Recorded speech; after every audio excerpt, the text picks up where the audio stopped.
All right, what is going on to everybody in Sharks territory? I am Aaron James. Welcome to the live watch party, a watch along party. So make sure you're tuned in to NBC Sports if you're watching in the Bay Area.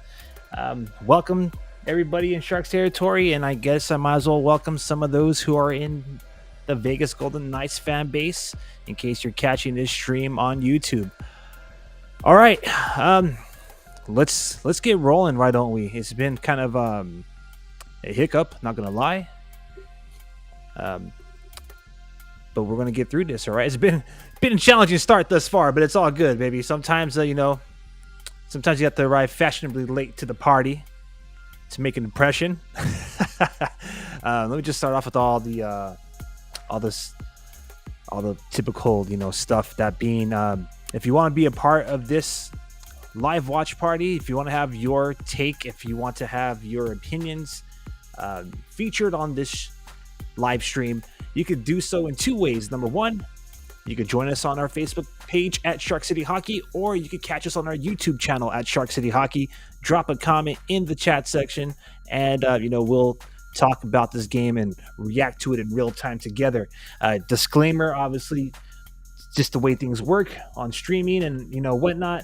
There may be a slight differential or delay in between what I'm watching and delivering versus what you might be watching at home, but nonetheless, we're going to watch the San Jose Sharks game together here. So let's start off with players to watch. First and foremost, I want to start off by saying that the San Jose Sharks are on a 2-game winning streak after starting off the season 0-10-1. And right now, if you're a Golden Knights fan, your 2023 Stanley Cup champions, the Vegas Golden Knights, are on a 2-game losing streak. So all the momentum is in our favor, and I expect the Vegas Golden Knights to bring it tonight, especially, since they are on a 2-game winless drought themselves. All right. So some news rolled out. This right here is via Max Miller of the Hockey News on X, formerly known as Twitter. He tweeted out earlier, I posted, I guess, at this point earlier, and that's at real_Max_Miller, that Anthony Duclair is a scratch tonight. Quinn said a couple of guys weren't feeling well.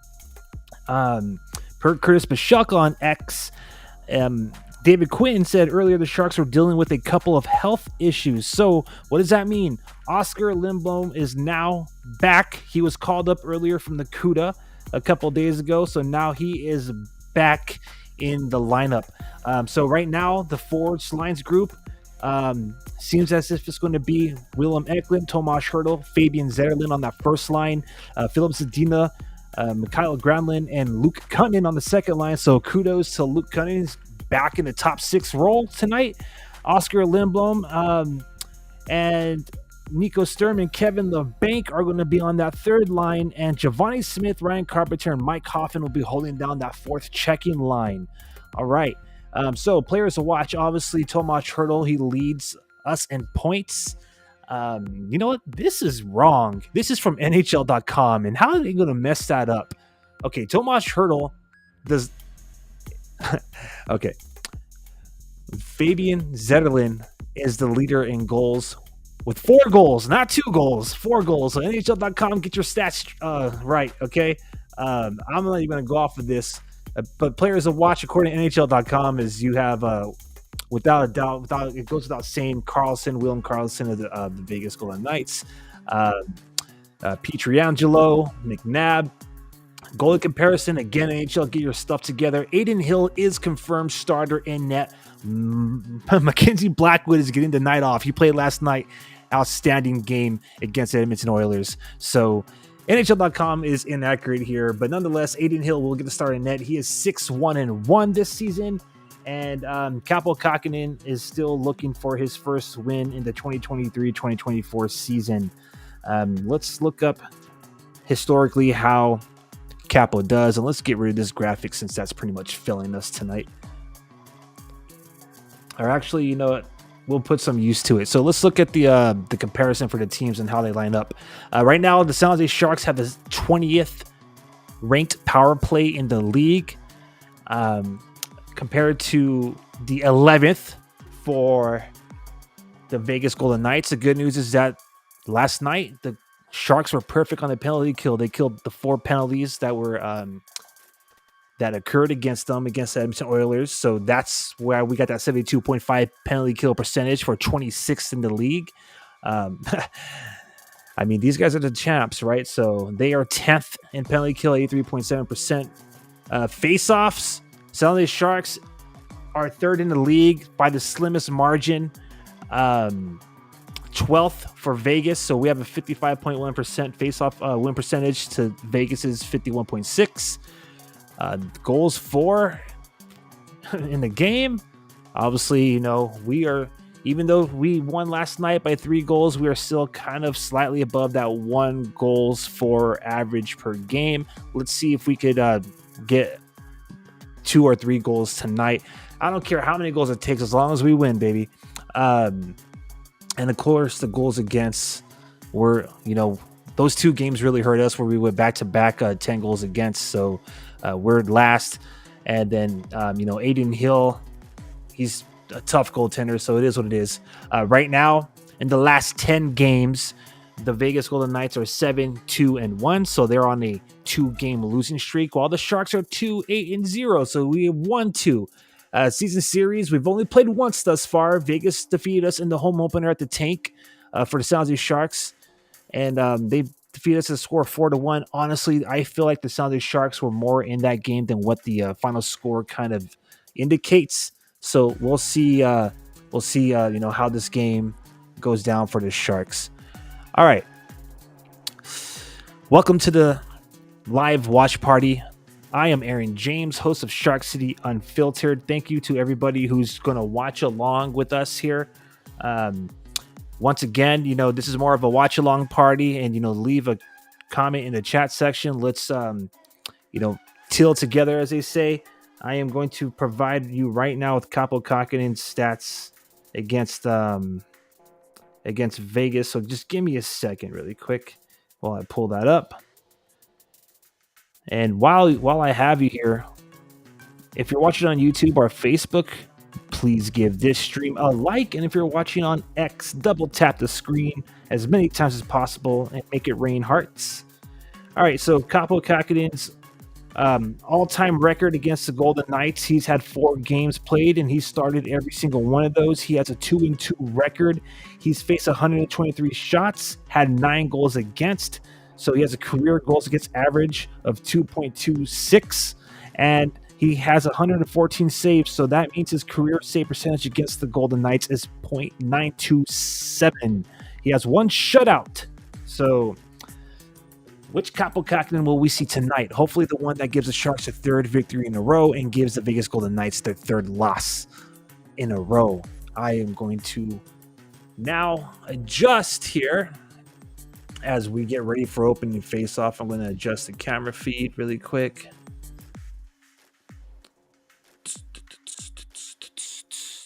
Let's switch up the music while we're at it.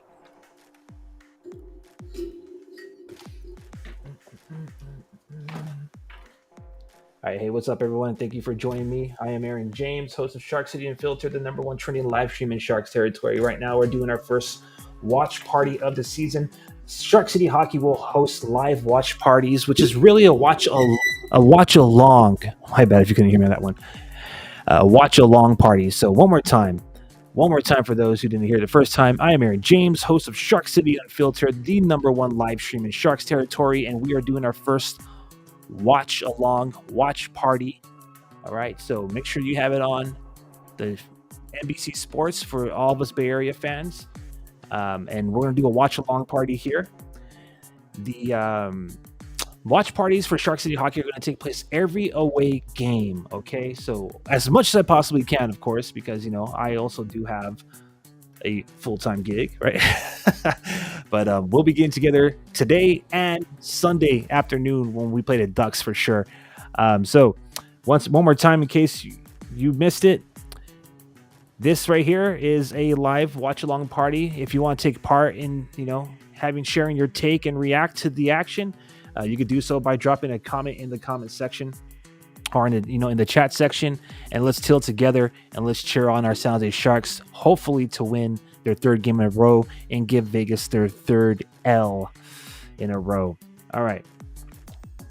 So we're just waiting for the puck drop here in the T-Mobile Arena in Las Vegas. Let's get rid of this.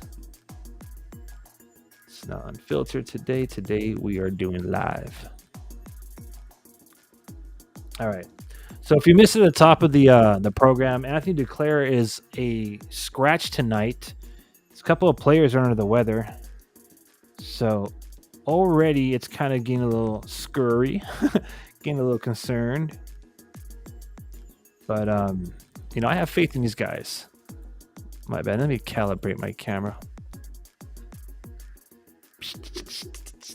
All right, so Kaapo Kähkönen this season. Again, he's looking for his first victory this season. He has 4.30 goals against average. That's a .876 save percentage.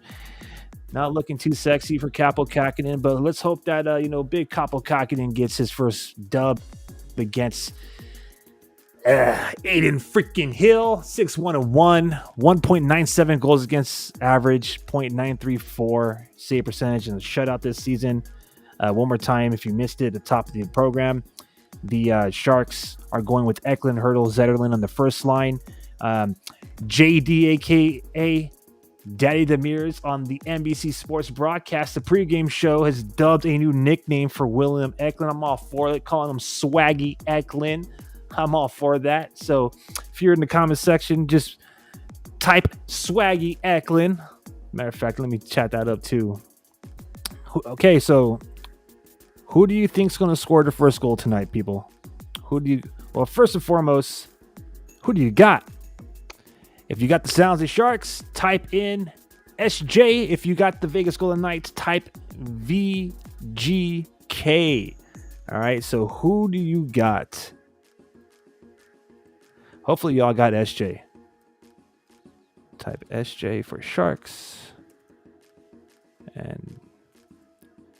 or VGK for Vegas. All right. My bad. Doing this on the fly per usual. It is what it is.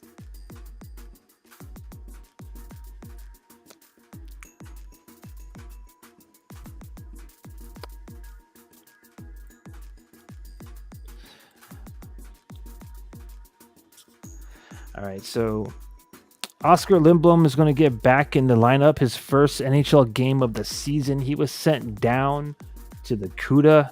I'm almost certain it was on a conditioning assignment. But he's back in the lineup. Anthony Duclair is a scratch tonight. It's health related. Hopefully it's nothing serious. I mean, it's that time of the year, right? I mean, it's sweater weather season. It's flu season, unfortunately. So hopefully, he's fine. If he's hopefully it's more, and I don't want to wish anyone to be sick.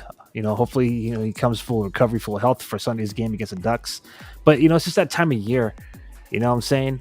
But we'll see what happens, because Anthony Duclair has been a force to be reckoned with lately. I mean, this guy's been on fire. He's had some silky smooth moves, putting on some really, showcasing some big deeks on the ice lately. Almost had a hat trick the other night against the Philadelphia Flyers. I know that's a little out of pocket because he did score one goal, but I mean, he had the opportunity to score a lot more, and he came with the same tenacity, with the same pressure, with that same energy last night against Connor McDavid, Evander Kane, Nugent Hopkins, and the Edmonton Oilers. So let's hope that in his absence, the Sharks will still hold it down. I mean, we're going to find out what we're made of, right? I mean, it's a 2-game winning streak. Some of you will argue that a streak isn't officially till 3 games, but hey, if the Sharks are calling it a streak, we're going to call it a streak too here at Shark City.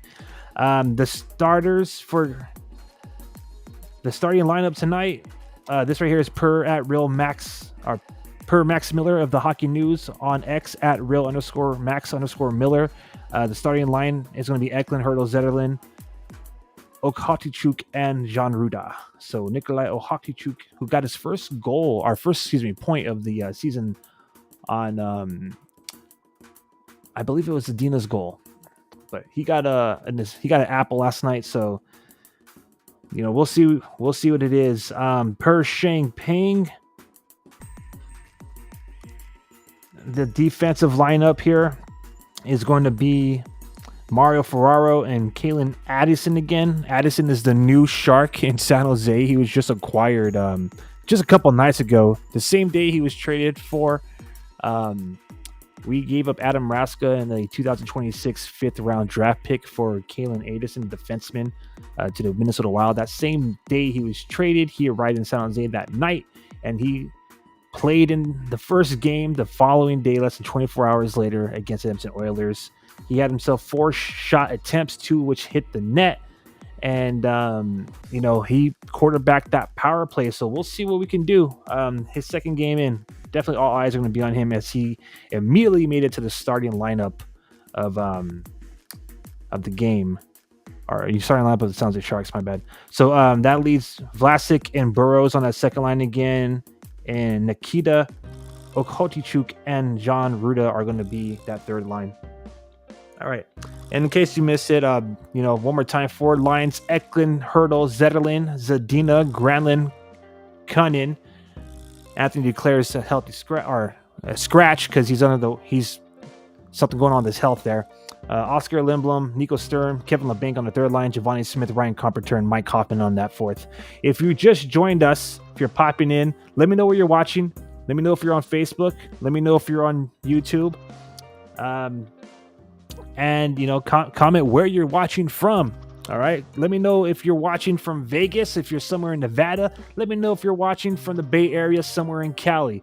Let me know where in Sharks territory, or where in whatever they call it over there, then in for the Golden Knights fan base. Let me know where you all tuning into this show.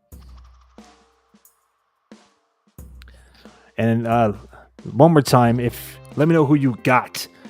You got the Sharks for tonight. The Sharks are on a 2-game winning streak, or do you got the Vegas Golden Knights who are on a 2-game losing streak? Let me know what's good.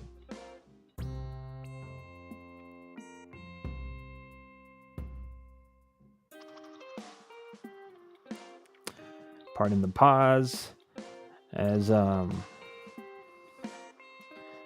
kind of share this stream, link it to all the social media sites. And change up the music too. It's not very festive.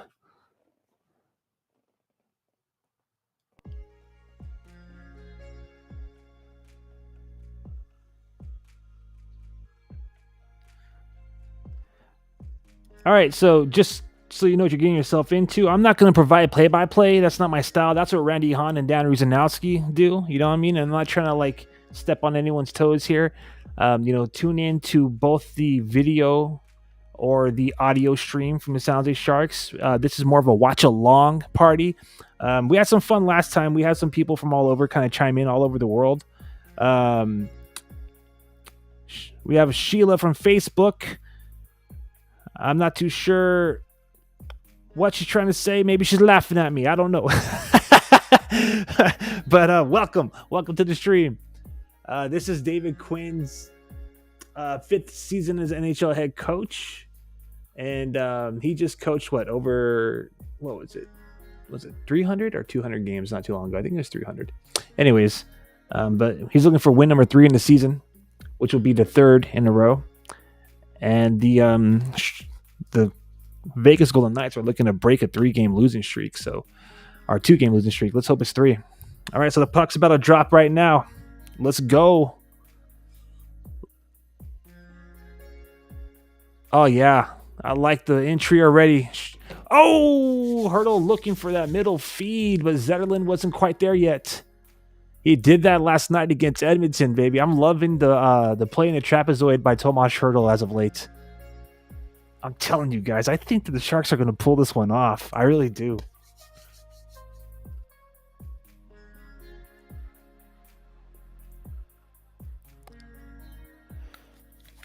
The 11-2-1 The 11-2-1 Golden Knights are 7-1-1 per Randy Hahn at home. So I would love to see the Sharks get this dub. Historically speaking, in their short history against each other, these division rivals, Vegas has had our number in the regular season. Oh my goodness! Already! Oh my gosh! Oh my gosh!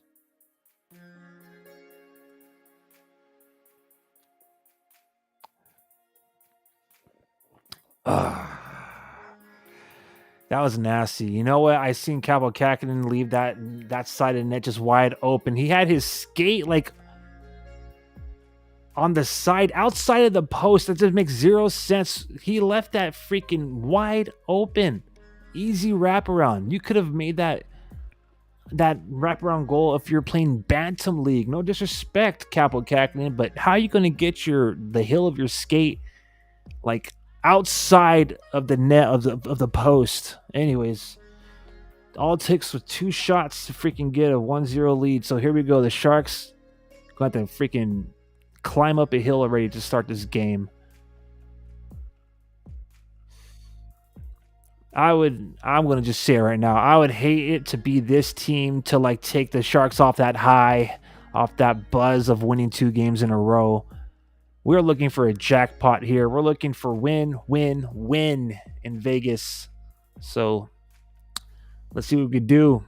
Let's see if Hurdle can find Zetterlund in the slot, pun intended, and get this freaking game knotted back up.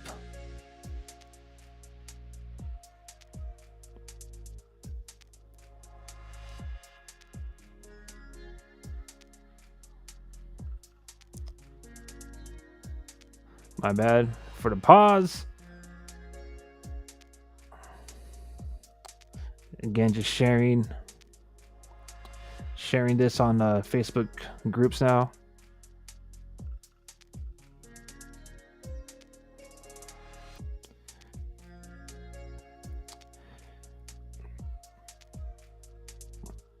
Okay, let me just make sure I did that successfully here. And thank you to everybody who's watching right now live, whether you're on Facebook, YouTube, or X.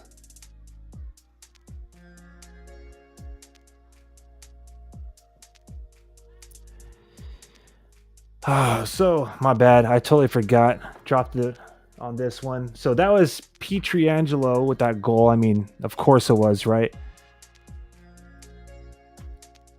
So it does sound like it's an illness, according to Randy Hahn. Anthony Duclair is sick, probably with the flu. It is what it is. All right, so just one more time in case you're joining us right now, since I just barely shared this stream onto the Facebook groups and onto X. The lines tonight are William Eklund, Tomas Hertl, Fabian Zetterlund. They've been strong these last 2 games. Philip Zadina, Mikhail Granlund, and Luke Kunin finally making his way back up. Well, not so much, my bad. They're taking the spot of Anthony Duclair. He's sick, so he's not dressed, which kind of sucks. I'm not gonna lie. Anthony Duclair's been a pleasure to watch. Had some big dekes in the last 2 games. Could have scored a hat trick on that night against the Philadelphia Flyers with the amount of breakaway opportunities he had, and he's really just been bringing that energy. And I'm kind of a little I'm not gonna lie, I'm a little worried that with his absence, because I'm telling you, he brings tenacity, he brings that energy. I'm a little worried that might kind of affect the play, or affect the compete level is a better way of saying it. That third line, Oscar Lindblom, who's back, is playing his first game tonight for the Sharks. He was called up earlier this week from the CUDA, and he's up with Nico Sturm, who's finding himself. He's still in that bottom 6, but he's not on that 4th line anymore. And Kevin LeBanc, who moved back down to the 3rd line, he was in the 2nd line. Giovanni Smith, Ryan Comberter, and Mike Hoffman holding down that checking line. Defenseman Mario Ferraro, the youngest of plugs, is paired up with the newly acquired Kalen Addison. He was just traded for. Adam Raska in a 2026 fifth round draft pick was sent to Minnesota Wild for Kalen Addison, a praised defenseman for his ability to move the puck along the blue line, aka be a power play quarterback. He had 4 shots on goal last night against the Edmonton Oilers. 4 shot attempts. 2 of them actually got to the net. And yeah, we'll see him. Hopefully, if the Sharks can get awarded a power play here, we'll see him on the blue line. The second line is Vlasic and Burrows. Third line is Nikita Okhotichuk and John Ruda. Starting goaltender Kaapo Kähkönen, who left that freaking left side of the net wide open, nasty like for Pietrangelo, to get his first goal of the freaking season, assisted by Amadio and Stone.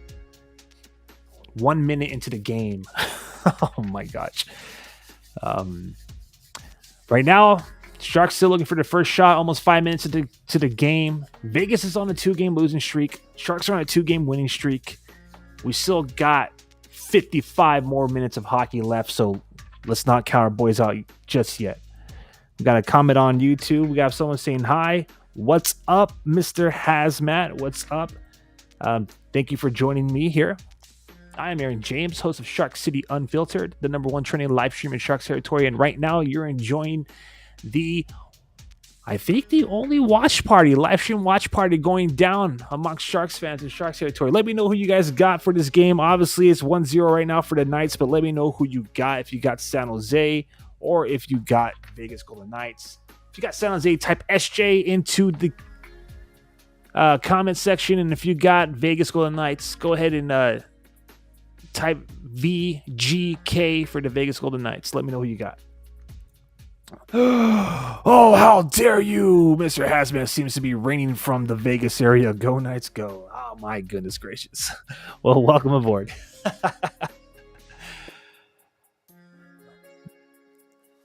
Let's see. They're trying it again. Stone. This line again. Stone was trying to get that wraparound on Kaapo Kähkönen, trying to test him early, and then centered it. But 7 shots right now. Kaapo Kähkönen is faced. He's stopped 6 of them. Sharks are looking to be on a power play soon. And pardon the stream. There's going to be a delay. There will be a delay. Let me see if I can catch this up. Wham. Well, there's a huge delay. My bad. All right, I'm fast forwarding things on my end. So the Sharks are on a power play. 12 minutes, 45 seconds remaining. 7 shots, 0 for Vegas, 0 for the Sharks. All right, we're all caught up now. We got another comment here. What we got here? Alrighty, boys, let's not lose today. Go SJ. That's what's up. That's what I'm talking about. Let's go Sharks. We're on a 2-game winning streak. Vegas is on a 2-game losing streak. Right now, they're coming out hot and heavy as expected. There's Granlund right there with the nice shot. It's going to take a little bit more to get past Adin Hill. Let's just be real. Chiming in on the Vegas side on YouTube. The Sharks lost too much games. It's early, all right? It's barely, what? We're barely 10 days into November, all right? Put some respect on their name.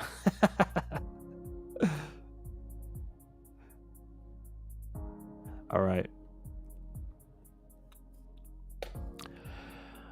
Sharks had to score in this power play. That's the one thing they couldn't do last night. We had 2 opportunities, I believe it was, and we weren't able to score, but they killed off their penalties. They committed 4 penalties, I think, against... Or maybe it was the other way around. I'm kind of forgetting right now. There's Addison, the newly acquired Shark, wearing 33, redeeming that number after Adin Hill kind of left his... tainted that number for us. That's a coveted number 2 in Sharks territory. Magnus Ragnarsson, Marty McSorley. These are all guys that wore that number for the Sharks prior to Hill. His little stint in San Jose, and then now Addison. Woo! Zetterlund with the prime opportunity in the slot. Another a prime opportunity. Oh gosh, 2 swings, 2 misses. It looks like. Addison, good job. I mean, it's kind of a trend this season. The Sharks do allow some odd man rushes on their power play, but Addison was there and he shut that down. There's Eklund and Hurdle. Ooh, Eklund getting through. We're calling him Swaggy Eklund per JD, Jason Demers, aka Daddy Demers. Newly dubbed nickname Swaggy Eklund. Type in Swaggy Eklund if you think that he's going to be getting some hardware this season. My bad looking at the comments here. What we got? We could come back. I mean, remember playoffs of 2019 against the Knights? Yes. I'm telling you, I really forget how this game started. I feel like the Sharks are going to freaking win this game. There you go. Nico Sturm, right? Working the back.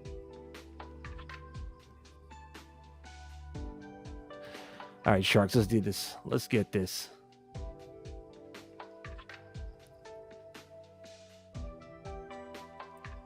We already got commentary going aside. Bruh, still 0-1.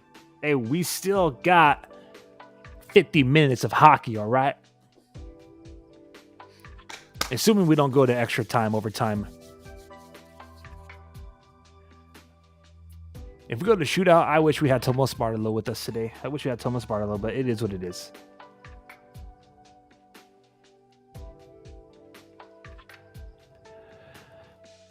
All right, let me see. Welcome to everybody who's been... the Sharks will still lose. How dare you? Welcome to everybody who's just joining the live stream. I'm Aaron James. This is a watch-along party, so make sure you're tuned in to whoever your local provider is for the Sharks versus Knights game. This is the second game of the season. Vegas got the best of us in our home opener, 4-1. Right now they're leading 1-0. They started off this game hot, kind of a little shaky. As previously mentioned, the Lions are a little bit mixed up today because Anthony Duclair is out. Oscar Lindblom is finally playing his first game with the Sharks this season after being recalled from the Barracuda.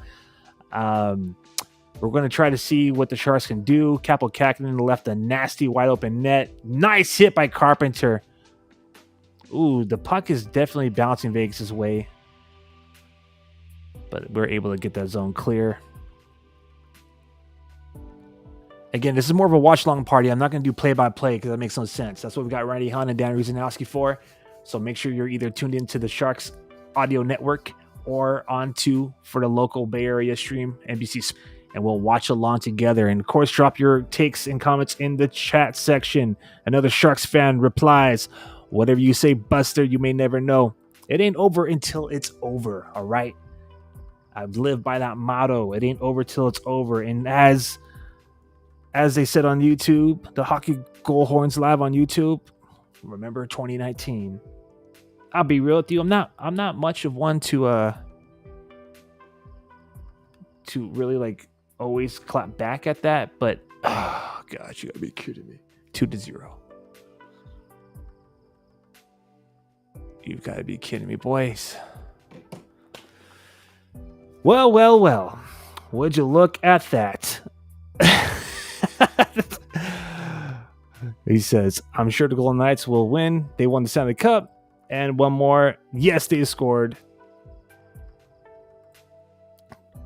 Oh, gosh. TV timeout. Sharks need a TV timeout. Oh, boy. All right, well, hey, right now it's not looking too hot for the Sharks. Looks like Vegas is trying to rain on the parade. Slap shot from Martinez makes it 2-0. Martinez getting his second goal of the freaking season. This is not the team that the Sharks want to fall behind with the shots on goal department, especially because they're hungry, right? Let me see what we got here. For real, I'm not trying to throw any shade, but that's real. I was hoping to see Blackwood in this game. Not trying to throw any shade, but I mean, gosh, man. I mean, the Sharks aren't doing them any favors, but are doing him any favors, but my goodness gracious, this is getting ugly fast. 2 goals on 8 shots. It's not looking good for Kaapo Kähkönen. You know what? I'm not trying to be like a negative person, and I'm not trying to like, conspire here or whatever, but when I watched Kaapo Kähkönen the other night, not against Pittsburgh per se, but against the Vancouver Canucks that we played second. No, it was Pittsburgh. When I watched him play, he kind of was looking a little sus, like he wasn't really trying. And that first goal 1 minute in tonight's game, like he left that net wide freaking open. It makes you wonder if he's trying to force the hand. I mean, honestly, if that's the case, we have Magnus Krona, baby. So if Kaapo Kähkönen is going to try to pull Aiden Hill where he doesn't want to be in San Jose anymore, then, let's not dress him. I mean, I don't know how y'all feel. Let me see. The Ducks are better than the Ducks for real. I used to think the Sharks are better than the Ducks. Now the Ducks are better than the Sharks. And then we have, the Ducks are better. Okay, yeah. We get it. Oh, man.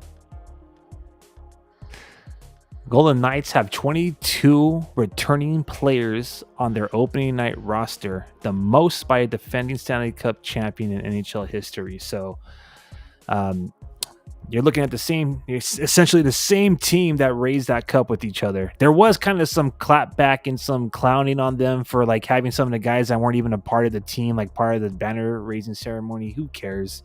Bottom line is, I will not shy away from it. I'm a Sharks fan, but I'll say it, they raised the banner. We have not. So I know that's going to make some Sharks fans feel some type of way, but it is what it is. The only way that we could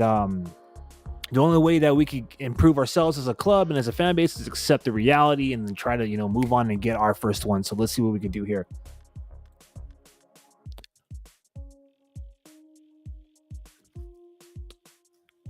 All right, so what we have here is I went to Barracuda and the Condors, so Bakersfield's Condors, sounds like Barracuda in the AHL, and Krona got scored on once in 2 periods, and they switched them out. Yeah. The CUDA isn't, in my opinion, a good measuring stick because, they're struggling as well, but I'm just going to go based off what I seen when they plugged them in the other night against the Penguins. Like, he looked pretty fresh. He looked better than Kaapo. I ain't trying to be mean. Or I think it was Blackwood that night. My bad. So, anyways, I'm getting those 2 10-goal games mixed in my head because I tried to erase them from my memory bank.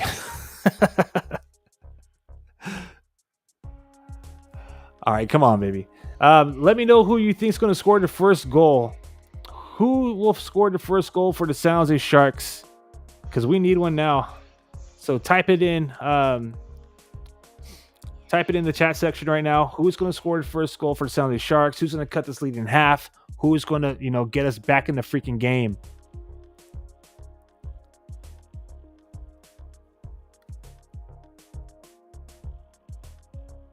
Oh my goodness.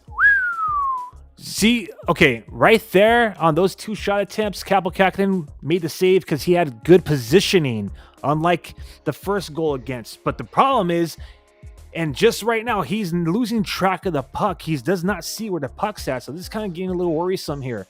Also, Carpenter, Hoffman, and Smith have been on the freaking ice for almost 2 minutes. Well, Hoffman a little bit more than a minute, but Smith and Carpenter, they need to get a freaking line change.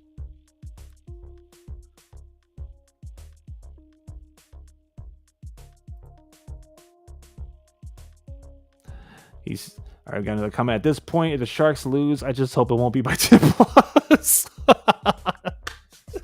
No kidding, man. Oh man.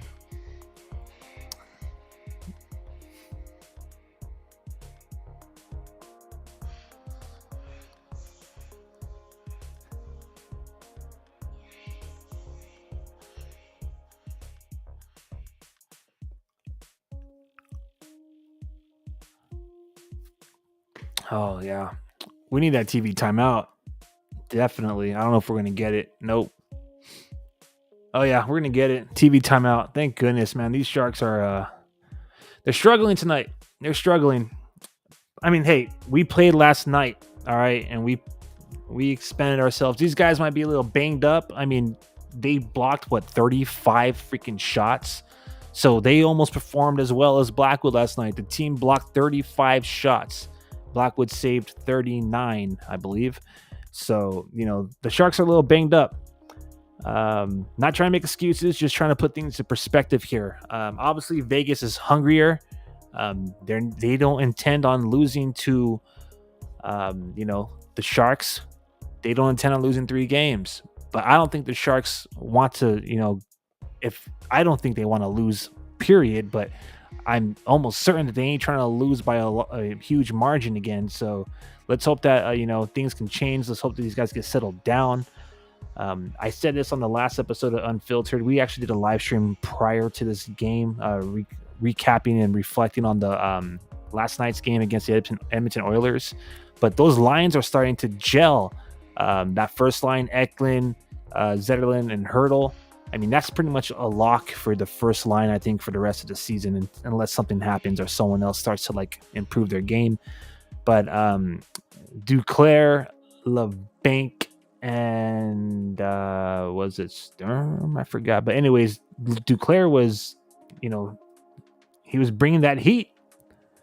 And the fact that he's not in the game, and then obviously Blackwood, who's really been the guy who's I don't want to say he's saving the franchise, but he's definitely the guy that's been keeping the Sharks in a lot more games than maybe they potentially deserve to be. He's on the bench. Oh, my bad.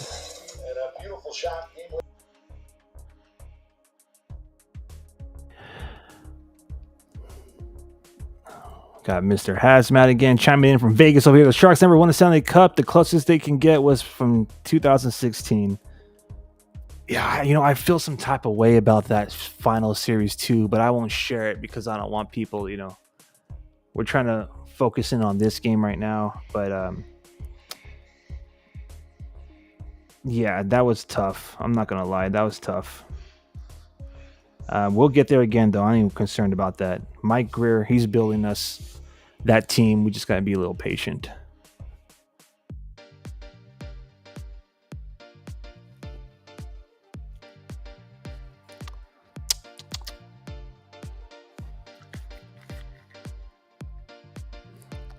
Honestly, at this point, we need to freaking regroup and just get into that effing locker room, because this is right now, the Sharks are playing kind of scrambled. Oh, there we go.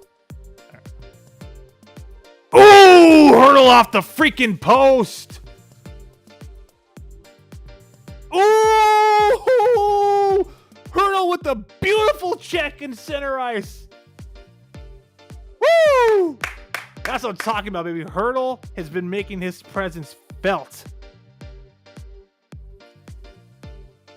Hertl's been making his presence felt. So we also saying, boo, Sharks go, boo, Sharks go. Yeah, it's go, Sharks go, okay? Stop acting like a ghost in Vegas, all right? Look at that nasty hit, though. Ooh. Dude, Tomas Hertl's been adding a new level to his game this season. He is more physical than I ever remember him being. This is amazing. I'm not going to lie. I'm super excited to see Hertl grow his game in that department. I mean, it started back against Philly when, Philly was trying to face wash Eklund, and he was literally putting his, gloves up to, the visors of the guys trying to, what's the word I'm looking for here? That doesn't matter. But bottom line is he's playing more physical. His presence is being felt on the scoreboard and on the ice with the physicality. All right, come on, Swaggy Eklund. Let's get it done. We could use that top line. They're bringing some juice. So that's a shift we needed from Eklund, Zetterlund, and Hertl right there. Hertl definitely A+ on that shift. He hit the post, and then he hit a Golden Knight center ice. I'm loving it.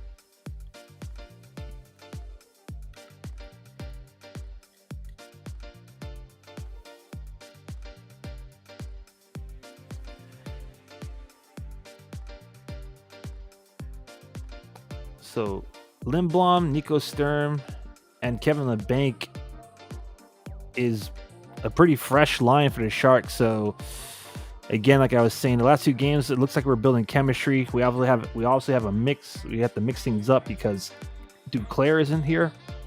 He's in the lineup tonight. So this is going to be very interesting to see if these guys can gel. I mean, right when we start to find some chemistry and get some strong lines, damn, right?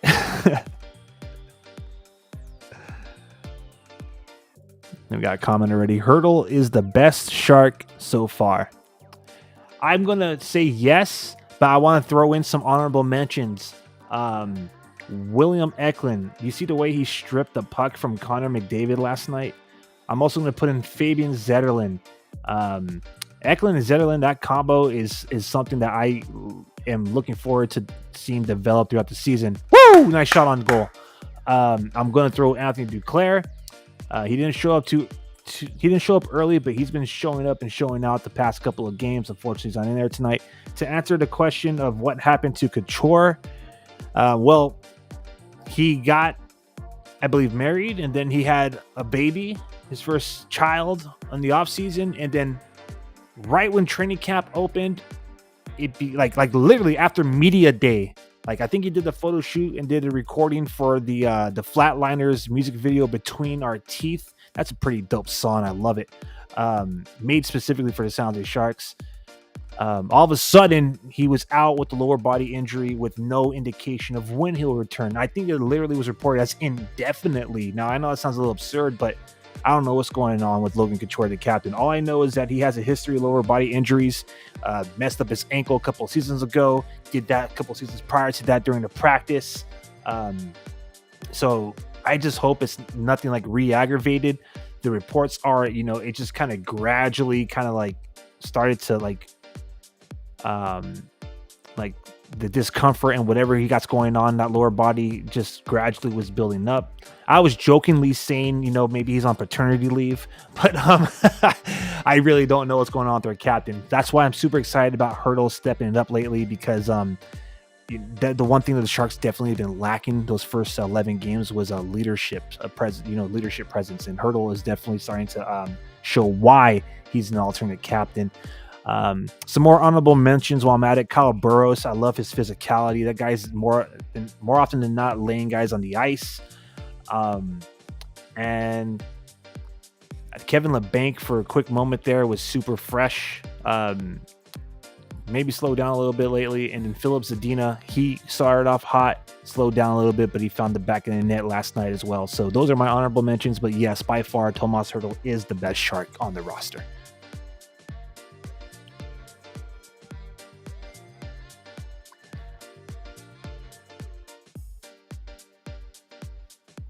Come on, refs, swing another power play our way. That's the other thing I noticed about too. So some of the trends this season is Hurdle again at the prime opportunity. Nice pass from Eklund, man. But one of the things I've been noticing is the refs have been helping out our opponents a lot lately by putting us in the sin bin.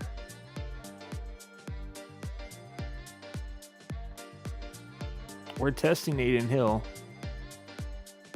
Again, see, there's another trend too this season. Even though we're outshot, we for the few shots we do have, oh my god, no. Zetterlund blocked a shot, a wicked blast from the point, and he looks freaking hurt.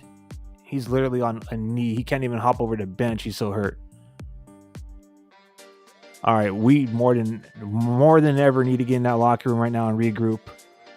But what I was trying to say earlier is what I'm noticing, the trends as well, is that the Sharks, even though they didn't get low scoring opportunities or low shot count, shots on goal, we're scoring, and their quality shots. Damn, that looks like it hit the ankle. Damn it.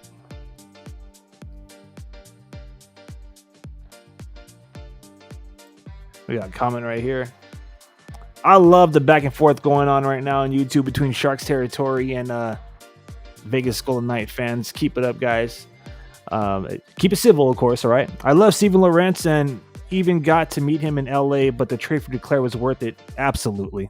Absolutely. Lorentz was pretty, he was good for us last season, but I really hope Duclair stays. I know a lot of people were quick to like throw him into the whole conversation of being trade bait. I don't think so. I think this guy should be. I hope him, Giovanni Smith, who also came from the Florida Panthers. I really hope that they have an extended stay in San Jose.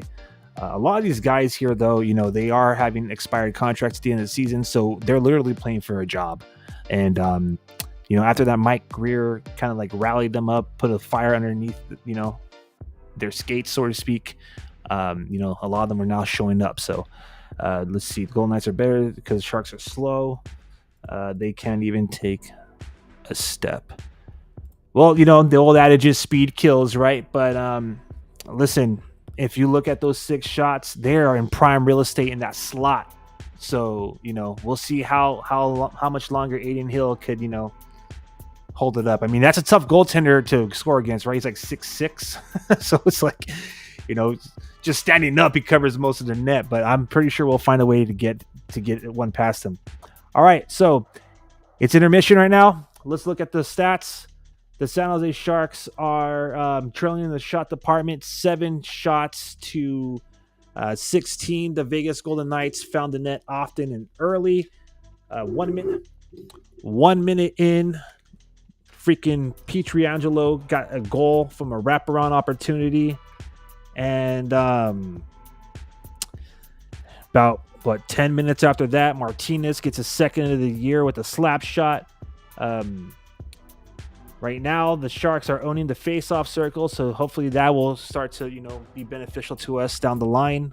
57.9% of the face-off wins. Might as well say 58. And physicality, we're laying them out. The biggest hit of that period being that center ice hit, that Hurdle rocked that Golden Knight right there in the middle. Block shots are about even. Unfortunately, one of those block shots put Zetterlund down. Everyone's saying that turnovers is an issue. I think you have to really reconsider what you define a turnover, because right now the giveaways are 2-1 and takeaways are 2-4. So okay, I guess there it is. Yeah, turnover. So we're giving it away and you guys are taking it away. So whatever, tomato. The only penalty was awarded to the San Jose Sharks about midway through that first period. Brett Howden had high sticking on Kalen Addison, but the Knights obviously killed it. So let's go to the box score really quick here if we have it. Actually, we're just going to leave it at that. So right now, about 15 minutes break before the second frame. San Jose Sharks are down right now, 2-0. Let's look at the comments just one more time before we take a quick break. We got just wait a few years when our rookies like Eklund become absolutely awesome, and then we'll destroy you without a doubt. One more. Plus, in a few years, y'all's going to be like us now. Absolutely. And then we got some clap back with no one asked the Sharks to be born, but they were born anyways, guys. It must be nice to be able to have, that Gary Bettman treatment. If you guys got the expansion draft the way they traditionally did it back in the day, we wouldn't be having this conversation. But I'm glad we are. Thank you to everybody who's keeping it lively and keeping it the rivalry going in the YouTube channel. If you're watching on X, double tap that screen, make the hearts rain, so get some more love for our San Jose Sharks. If you're watching on Facebook, whether it's my Shark City Hockey's Facebook channel or the Facebook groups in the San Jose Sharks, give this stream a like as well. Here's Hurdle saying please give us a like. And I'm gonna take a quick break. We'll be right back. Gonna get some agua because Sharks need water. And we'll be right back in about a couple of minutes to talk about that first period and get prepared for the second. So y'all stay tuned. We'll be right back.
All right, what's up, everyone?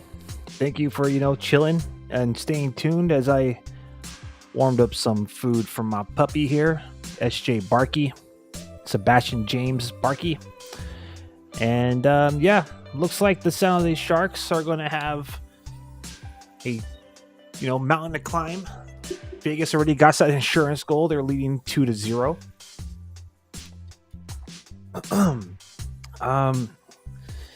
Yeah, who do you think is going to score this first goal for the Sharks?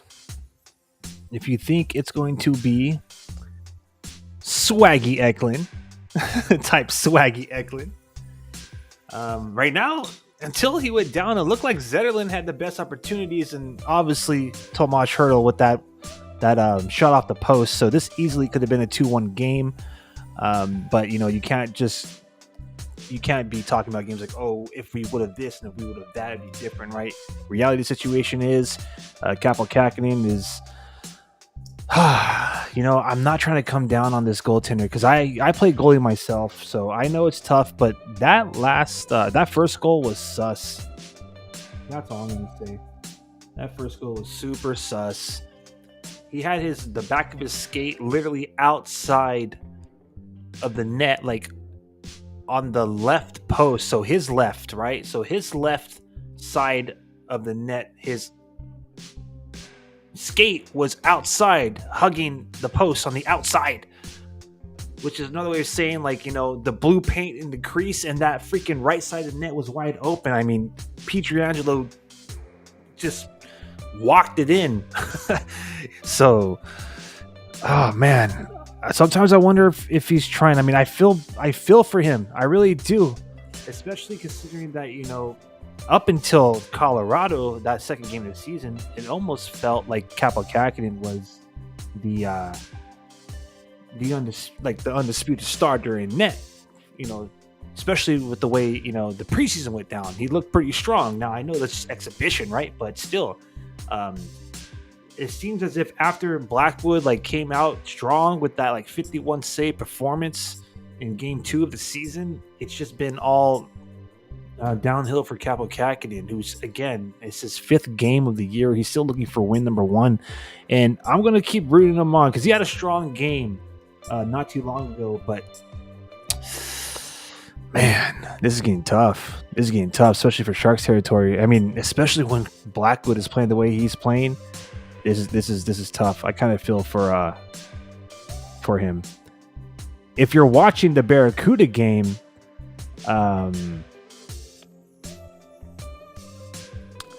Thomas Bordeleau put the Barracuda on the net. It's 1-0. They are at home right now at the TechCU Arena. They are playing. I forgot who they're playing. Let me see who they're playing. Well, actually, it's 1-1 now. They are playing the Checkers. So, yeah, right now in Sharks territory, the AHL affiliate squad, the Barracuda, they're a little bit more competitive in their game going down right now. It's 1-1. Man, oh man, let's hope the Sharks can come back in this game. One more time, who do you think is going to score the San Jose Sharks' first goal? Do you think it's going to be Eklund? Do you think it's going to be Hertl? Hertl almost had a chance off that post. And, yeah. Do you think that the Golden Knights are going to light it up? Do you think that they're going to continue to put the work on Kaapo Kähkönen? I just think they had a strong start. Probably even shook the Sharks. That's what it looked like, because as that game started to kind of get toward the tail end of that period, I mean, we're still kind of struggling because we're down 2-0, but the Sharks look to kind of get a little bit more calm, a little bit more poised, a little bit more decisive, right? So let's see how they come out in that second period. I still have faith. As I've said all season long, any given game day, we have that opportunity to win the. So this game isn't over, baby. We got 40 minutes of regulation left.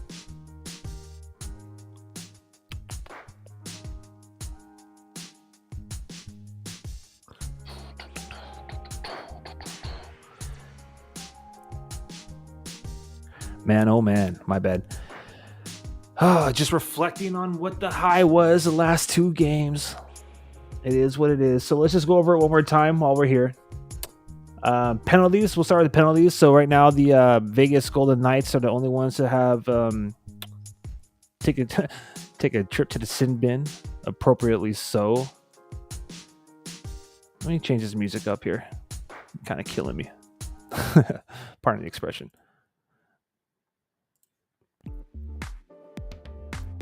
There we go. A little bit more upbeat. All right, so Vegas, they trying to already take out our newest shark, Kalen Addison. Right now, Sharks are dominating the face-off circle. Vegas is dominating the scoreboard and shots on goal.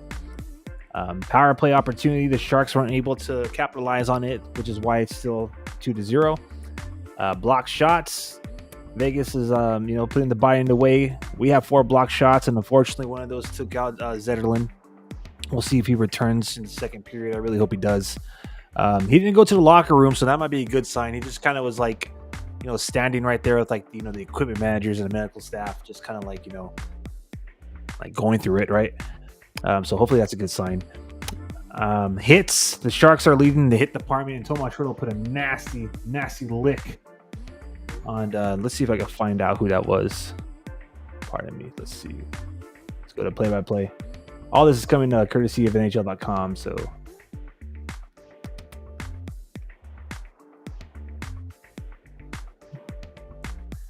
Paul Cotter, number 43. Yeah, that was a beautiful hit. It really was. I love Hertl's physicality these last few games, man. It's been something to to look forward to. All right, we're about 4 minutes left of regulation. Gonna take one more quick break before they drop the puck at center ice for period number 2. Let me know who you think is going to score the first goal for the Sharks. And we'll be right back right here on this live watch-along party. Thank you to everybody who's been joining us on YouTube and everyone who's tuning in on Facebook and those who are dropping in on X. If you want to be a part of the conversation, do so on YouTube and on Facebook. Or if you're on X, double tap that screen and make it rain till hearts to give some love to our Sharks. We'll be right back on this live watch-along party right here, courtesy of Shark City Hockey.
Mr. Hazmat's on YouTube, wants us to know that he's back, and I want to say thank you for coming back.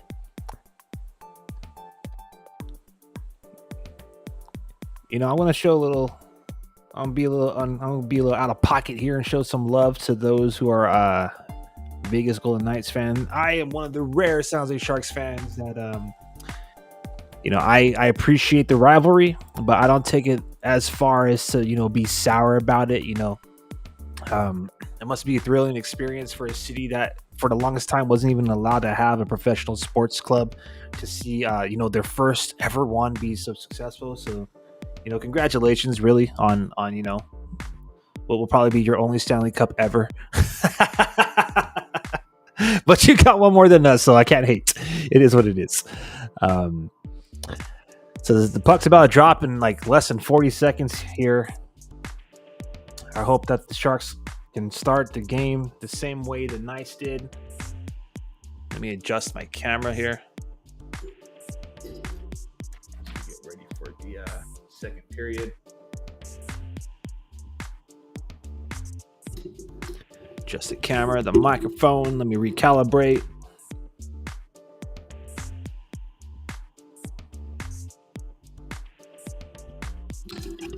Let me try to recalibrate this so you could actually get. Pardon all the noise. There it is. All right. And we're back.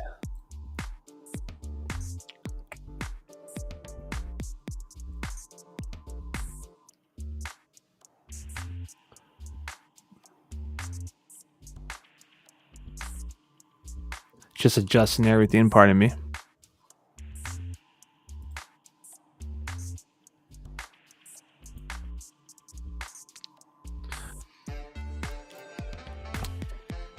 I got a bone to pick with the NHL really quick. So, they're coming down on a lot of I think it's an appropriate time to have this conversation. Why not? We have a whole couple hours with each other.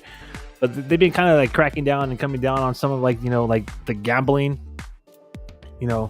Sharks fans are no stranger to that, with one of our ex-players, right, making a lot of news for that specific subject. But back to what I'm trying to get at. What's up with them, like, making a big deal out of this whole gambling thing when the Vegas Golden Knights started their season, there's the ceremonial banner raising the Stanley Cup was literally coming out of a freaking slot machine. Anyways, drop the puck, ref. Let's go, Sharks.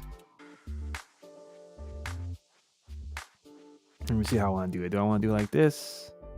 Is that cool, everybody? If I have it like that, I think that's cool. That works. Yeah.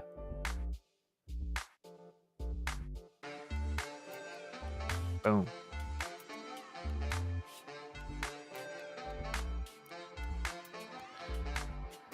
All right, so just want to remind everybody, if you're joining us, you could drop a comment in the chat section and, we could talk about this game together. If I don't get to your comment right away, pardon me. I'm a fan just like all of you out there, and my eyes are kind of glued on the tube over here watching this stream on NBC Sports California, because I'm from the Bay Area. I'm from San Jose, born and raised. Oh, good positioning. Again, Kaapo Kähkönen makes a save by default because he has good positioning.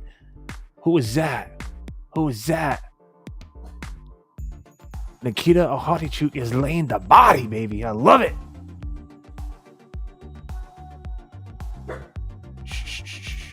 As Sebastian James doing his job. He wants to get a couple of words in here.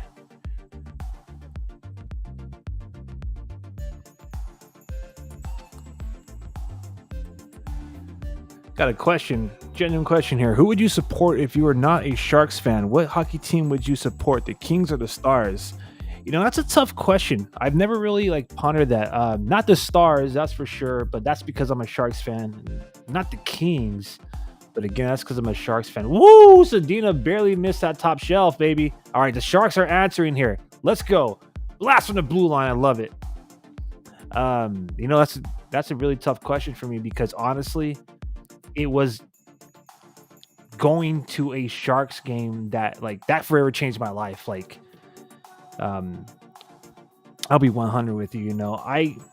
I grew up in a household that wasn't too fortunate to be able to do those type of things. So I was blessed with the opportunity to have been invited to a hockey game during middle school, and that is like that game introduced me not just to the Sharks but to the sport of hockey. I ended up because of that game. I ended up becoming a diehard Sharks fan. Um, been following them ever since. I don't want to age myself here, but that was in the 90s. And long story short is, like I started to play hockey and all that stuff because of the San Jose Sharks, and that's how I got into the sport of hockey, because of San Jose Sharks. So to answer that question, I really don't know who I'd be a fan of. Growing up, I know that there's a strong presence of other fan bases here. I think mainly because they relocated to the Bay. I've been exposed to like people who were Boston fans, Chicago fans. Trying to think of other fan bases that I've kind of seen. Red Wings fans. But that's a good question. I really don't know how to provide that answer because I never really thought about it. And honestly, this might sound kind of crazy, but who knows? Maybe if I never went to a Sharks game and if the Sharks never existed, maybe I wouldn't even be into hockey. I mean, so all that to say is I just feel super blessed and fortunate to have the San Jose Sharks in San Jose and to have gone to a game at an early age and to be exposed to the sport of hockey. Because to me, to throw it back to one of the slogans, hockey is the coolest game on earth. B, I love football too. I'm just gonna throw it out there, but like when it came to playing sports, I love playing hockey because of the speed, the tempo. It's fast. Football's dope and all. It's more like a chess match though. Like you do a play, you stop, you reset. You do a play, you stop, you reset. Like you kind of strategize. Where hockey, everything is on the fly, and I love that. So I really don't know. I mean, let's be real. If anything, maybe the Anaheim Ducks, because everyone when they were a kid they watched the Mighty Ducks, right? So maybe that, but they came after us, and one of their one of the players in that movie was wearing a San Jose Sharks t-shirt. So I don't know. I really don't know, but that's my answer. If I was making a hockey team, what would I call it? Oh, I'm going to get in trouble for this. So before the Golden Knights came out, I actually named my Bantam roller hockey team the Black Knights. So I was a big chess nerd. So the knight was always my my favorite piece to use. And black has always been my favorite color since I was a kid. Like always been like head to toe black. So that was one of the names. I also named the team Wolves. So maybe along that line, if I had to do it as an adult, like now, if I had the honor of owning an expansion team, I would probably call them the Hammerheads. No, I'm just kidding. Anyways. Excellent questions, Mr. Hazmat. What about you? When the Golden Knights, before they, because I wasn't really following, because the San Jose Sharks. Quick little history lesson here. The San Jose Sharks, they had a contest in the Bay Area to name their team, and the winner of that contest was actually the Blades. But I think they were a little too concerned about, the wrong kind of affiliation, right? Like. Bay Area during that time, that was like, we had Tupac, we had a lot of like thug life type of things going on here. You all know that scene. So I think San Jose made the right choice and then to go to Blades and with the Sharks, which makes sense because the red triangle is that Bay Area to like the Monterey, it's that little spot in the Pacific Ocean where the most shark attacks kind of occur. So I think it's appropriate. And honestly, I can't imagine the team not being named the Sharks. So, but yeah, how was that in Vegas? I mean, did you guys have like a contest? How did the Golden Knights come to be, the name? Now ask a question back.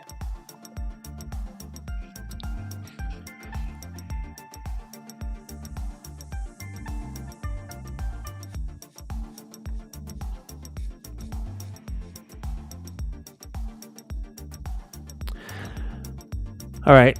Hey, thanks for the questions. And everyone, if you want to be part of the conversation, he says, I don't know. Well, see, there it is. The epitome of Vegas Golden Knights fans. No, just kidding. Just kidding, man. They don't know their history. They just know that Gary Bettman hooked them up with a solid team and put them in the finals that first year. Anyways. Oh, nice. Mario Ferraro with some nice on-ice freaking presence and freaking good vision. He cleared that puck away. That was almost another wide open opportunity. My goodness gracious, it's raining pucks over here on the San Jose Sharks side.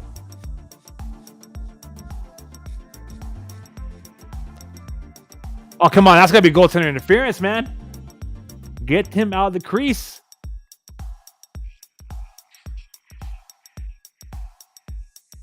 It looks like Caitlin Addison just kind of letting them live rent-free right there for a second. But, yeah, that little sequence right there got the best of the Sharks.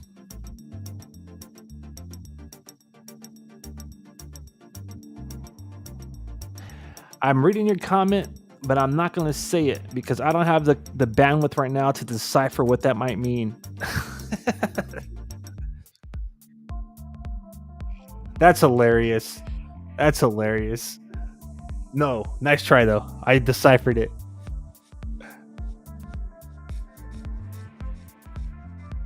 I'll tell you what. I'll say that 10 times fast if you type, I love Sharks.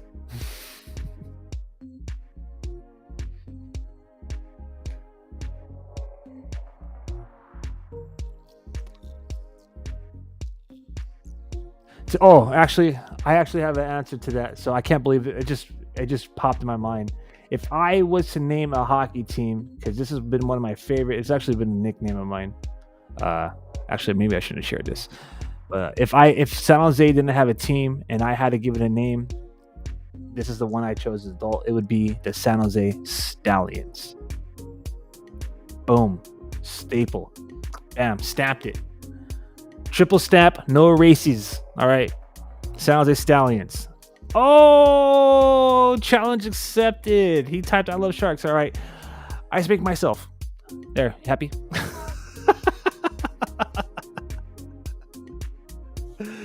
For those of you who want to see what Mr. Hazmat wanted me to say 10 times fast, you can say it at home to yourself. That's clever. I'll give you that.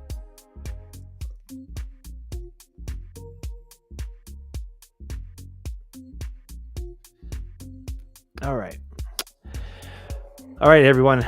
Let's see what we can freaking do. These Sharks are. Let's look at the shot department here. Having a little too much fun with the sidebar, but that's what happens when you're losing a game. Right now, Sharks have only generated one shot on net to Golden. I was about to say Golden State Warriors. My bad. The Golden Knights 5. So right now the total is 7-20.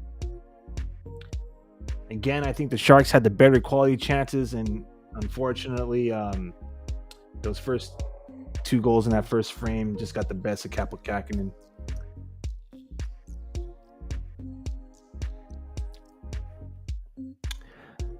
All right, so with that, I want to say one more time, who will score the first goal for the Sharks?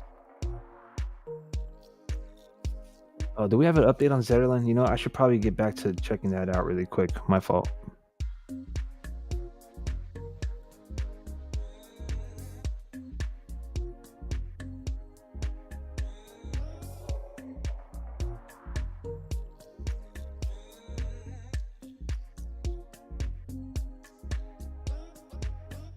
All right, so Zetterlund is on the bench. So that's what's up. Love it.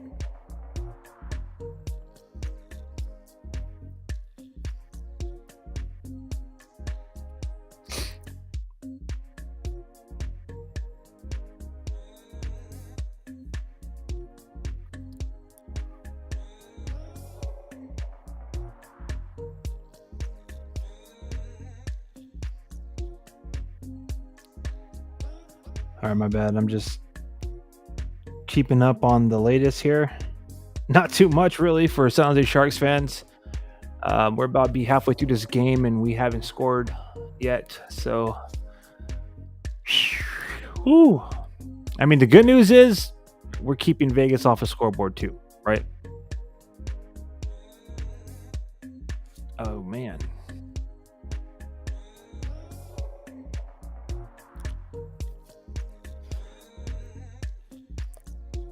We got some more comments in the chat section here. This is gonna be. I found a tilt troll. No one will score in the Sharks. I love it. Jinx it, please. Type shutout.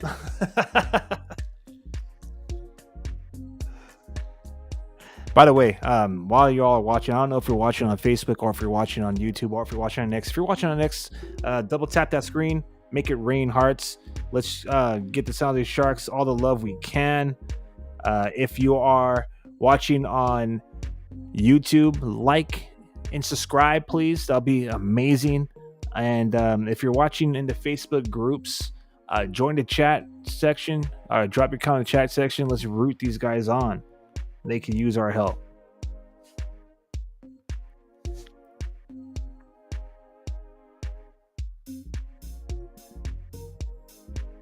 Oh, by the way, might as well start plugging the channel, huh? This is the watch party. We're gonna do this as many away games. I don't want to say every away game, but as many away games as possible.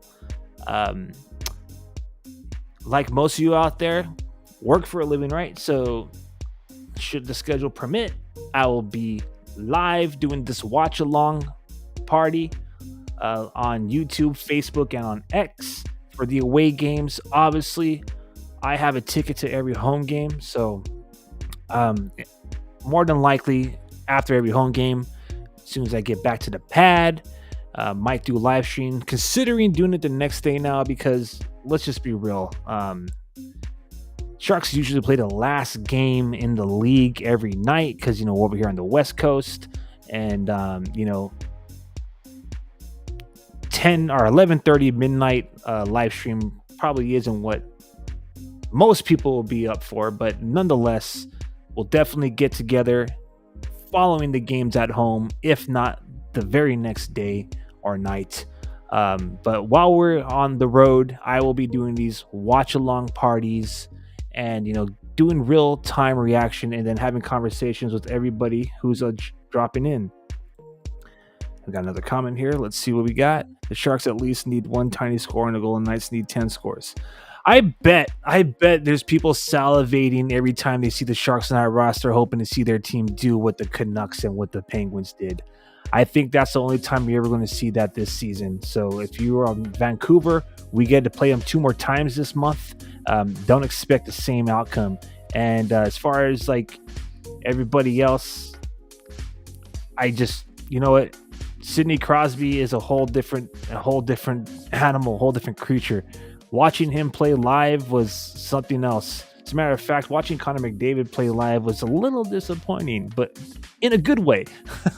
Let's just be real. I think the reports was that like he's dealing with something, he's kind of hurt or whatever, but nonetheless, he still had that speed. But I don't think the Sharks are ever going to surrender that many goals ever again. I just don't think it's going to happen. And look, you guys got those 2 quick strikes in that first period, the Golden Knights, that is, but so far you've been held scoreless for how long has it been? Let's just peek over here. For almost 20 minutes now. So, Sharks are getting better. And again, a lot of these guys are probably banged up. 35 block shots. They played literally last night. So they played last night. They jumped on a plane and they came straight to Vegas. I could confirm this because Willem Eklund's pops. The Sharks are doing the thing right now where their fathers are like, on the trip. They're at the games with them. They're on this road trip, at least, here in Vegas. Not sure if they'll be there with Anaheim. Don't see why not. But long story short is, Vegas, Eklund and his pops were on the Vegas Strip last night. After they just defeated the the Edmonton Oilers. So, the Sharks went from playing last night's game, blocking 35 shots after surrendering 41. You know what I'm saying? So, if my math is correct, what is that, like 76 shots or something like that? Anyways, I don't know if the math is mathing there, but back to the point, they had to grind their way to that victory. I mean, they had taken they have taken the most of their opportunities, which is why we had those 3 goals. We surrendered a late goal, so even though it was a 3-2 victory, it really, we really, in my opinion, we kind of like dominated that game in a sense. But who knows, without those 35 block shots, who knows how that, that game may have turned out. But point I'm trying to make is they might be burnt out, man. I mean, the team faced over 70 shots, 35 of them are blocked, not by the goalie. And then they jump on a plane. They're in Vegas. They're obviously not hitting the racks. They are on the strip last night, and now here they're playing this game. So I think they're just a little shook to start this game off, and hopefully, it's gonna do how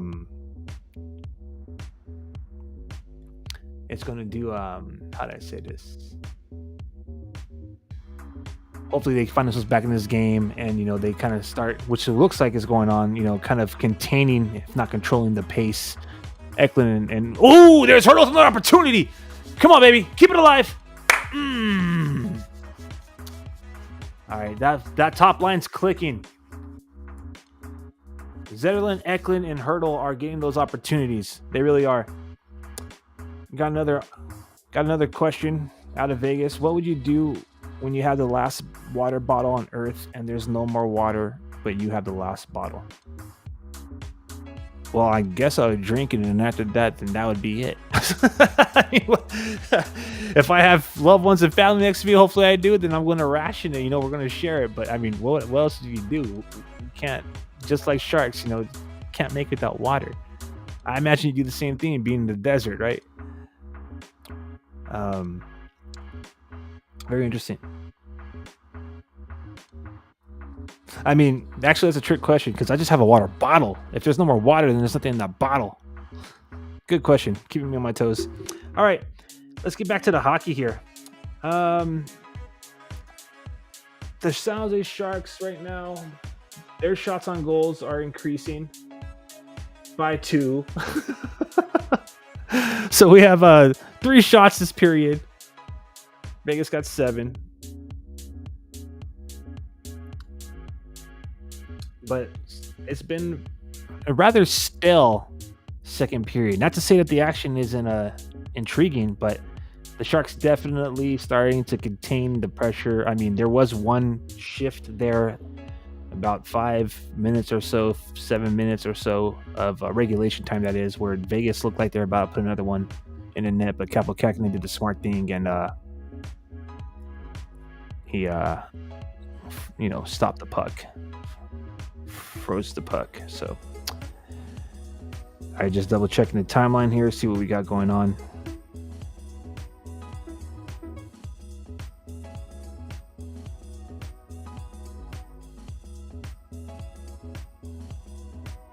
Yeah. So yeah, I think again, the defense, if that's how you want, if you want to chop it up to defense and offense, the offense is, we need more of it, but for what we got, we're making the most of it. Defensively speaking, we're doing a way better job than that first period. So here it is, baby. Nice face-off win. Let's get that goal.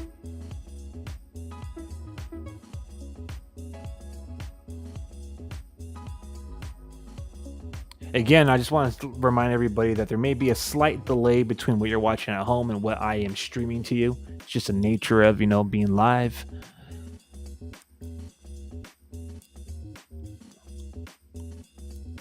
Ooh, not a good giveaway by Kotichuk. All right, so there's those turnovers that are starting to, hurt us. All right, good. Vegas messed up that one right there.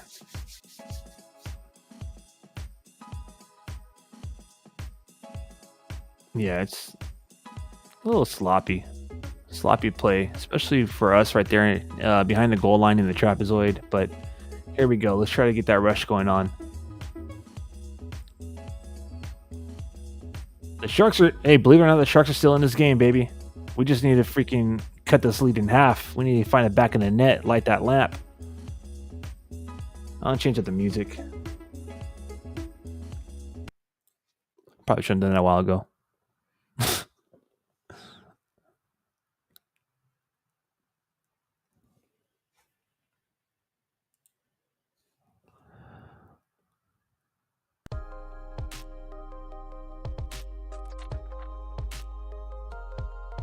Let's go, Sharks. Come on, baby. Oh, yeah. Oh, my gosh. What a freaking save. Ah, freaking Aiden Hill, man. I cannot stand that guy. Oh, my gosh. Come on, baby. Let's get it back. Oh, lucky bouncing puck. Let's go, Sharks. We got them a little shook. Yeah! Come on, put it on the net. Let's go. My bad out there, and my bad. You know, might have to lower the earphones there, but I'm starting to get myself immersed into this game. The Sharks are freaking coming alive, baby. That's right. Keep this team on their heels. Let's go. All right, again, a little too wild, but I love it still.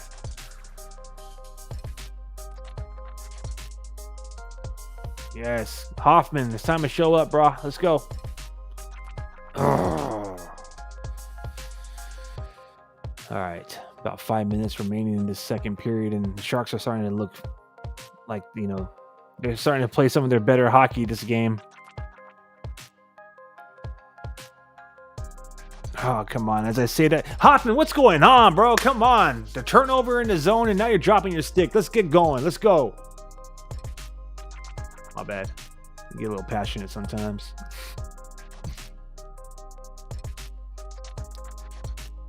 Woo! There you are, Kaapo Kähkönen, with the nice glove save. All right, everybody out there, it's time to show some love to Kaapo Kähkönen. Type big Cac for his big save right there. That's for Kaapo Kähkönen. Everybody type big Cac for Kaapo Kähkönen, all right? Just want to clarify. Celebrating Kaapo Kähkönen's big save. It's about time. I like it. Even flashed the leather on that one. That's the stuff we need. We got to build on that. Got to build on that momentum. All right, give me a quick moment to pause so I can reshare the stream here.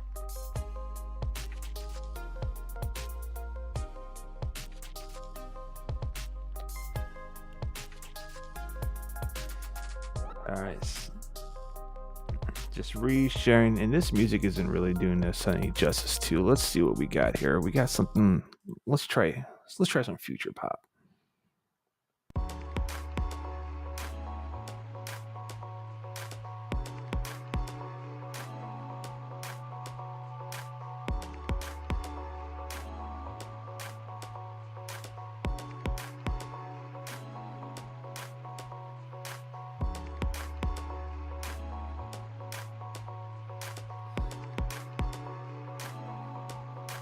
All right, just resharing for visibility and to make sure that you know, everyone in Sharks territory who may be getting off a little bit later. It's a Friday night. Thank God it's Friday. You know, giving them opportunity to join the live stream as well. And I guess I might as well plug this.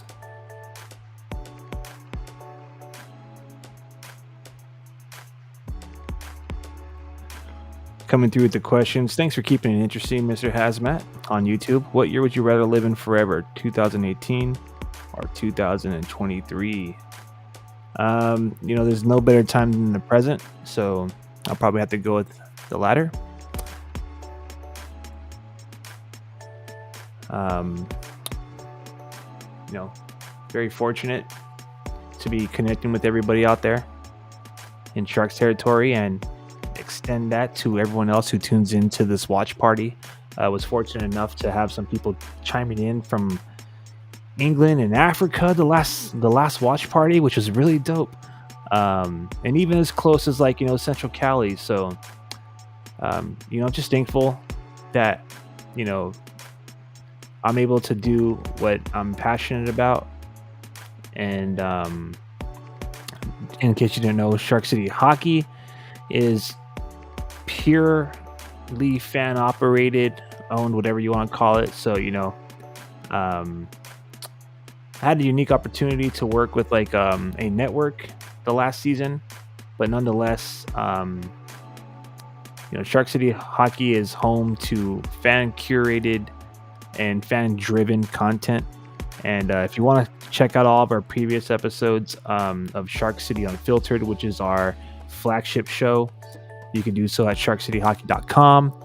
And if you want to, have some fun with us and enjoy some more relatable Sharks fan content, check us out on Instagram, TikTok, formerly known as Twitter, X, and on Facebook at Shark City Hockey.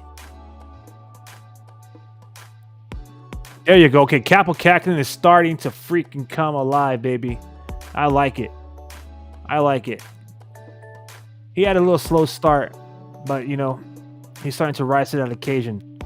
They try to stretch him right there on that last pass, going from face-off circle, Stone, all the way across to, who was that? Amato. But Kaapo Kähkönen, he went post to post, slid across that blue crease, made the save. Looked like it was off the shoulder. So Kaapo Kähkönen playing a better game right now. And you know what? Let's not blame him. He could use a little bit more from the 5 in front of him, right?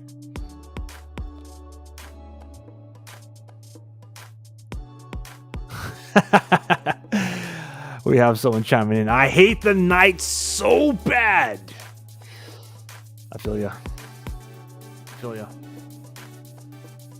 I think a lot of that stems from what happened with Joe Pavelski.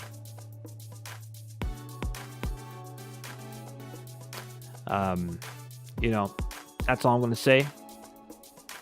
Thank goodness our captain, who is yet to play a game this season, led the way, back that comeback victory. Of course, NHL fashion, anytime something happens to benefit the Sharks, they go and change the rules so it doesn't happen again. So in a way, that's kind of like, in my opinion, the league being a little salty and trying to like put a little asterisk next to our Game 7 victory. But yeah, I could feel you. Let's hope the Sharks could come alive, baby, because we have like about 22 minutes left of hockey. 22 minutes of regulation hockey left, so we need to freaking come alive right now. Try to cut this lead in half before the period is over.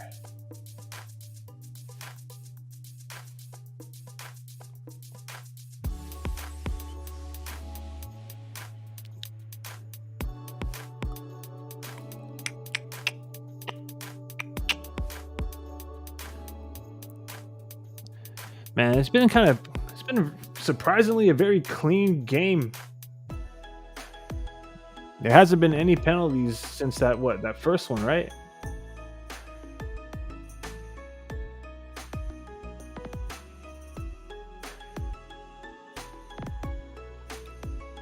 Yeah. All right, we got someone shout out to Central Cali. I'm from Central California, but I don't ever go to San Jose Sharks games, which is sad. It's tough. If you miss this top of the program, I don't know, like how your schedule is, or how far of a commute, or whatever it might be, but the breakaway pass is definitely worth looking into, man. $89 to get every game of the month. If you were to buy it at the right before the beginning of November, that would have averaged to about $10 a game, because there's 14 games this month, 9 are at home. And yeah, it's been, again, very fortunate to, be living in San Jose and, been following the Sharks and going to so many games for so long. But boy, oh boy, did I wish I had the breakaway pass when I first started going.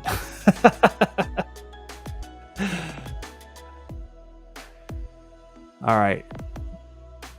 Vegas is trying to end this period with one more goal. We got the pressure going. Sharks trying to survive. Come on. Nice waffle board save by Kaapo Kähkönen. But Eichel and Petrie, this line is just freaking controlling the pace of the puck right now. Good save, Kaapo Kähkönen. Good hockey IQ. He's about to cover that puck and then he throws it. So to get to the end of that period. Woo! All right. So there it is. 2-0. Going into the third period.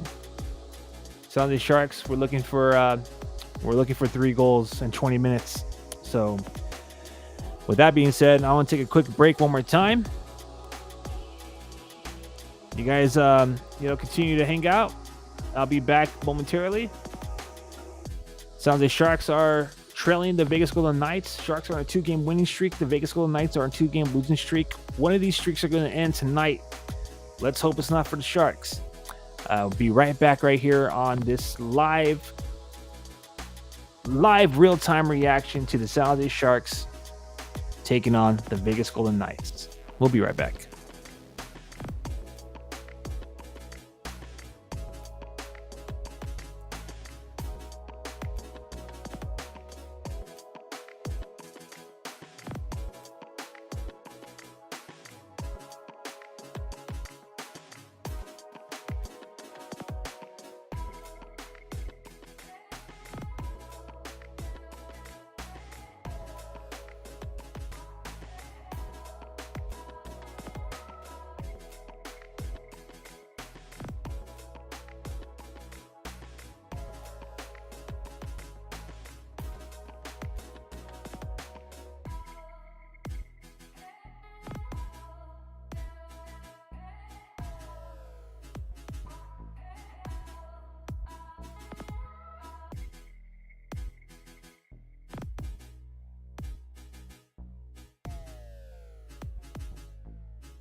All right, what's up, everyone? Thank you for kicking back and joining me for this live watch party. Just kind of hoping, this time around, the San Jose Sharks would maybe put a dub on an away game. Obviously, the only two victories of the season came at home. I was there for both of them, so that was a plus. But we have yet to have a watch party where we were celebrating a victory. So we have 20 minutes to do so. About 10 minutes remain in the intermission. And with that being said, I want to talk to you all about something really cool that went down over the weekend. Pardon me. Or not over the weekend. 2 days ago. So, San Jose Sharks legend Patrick Marleau.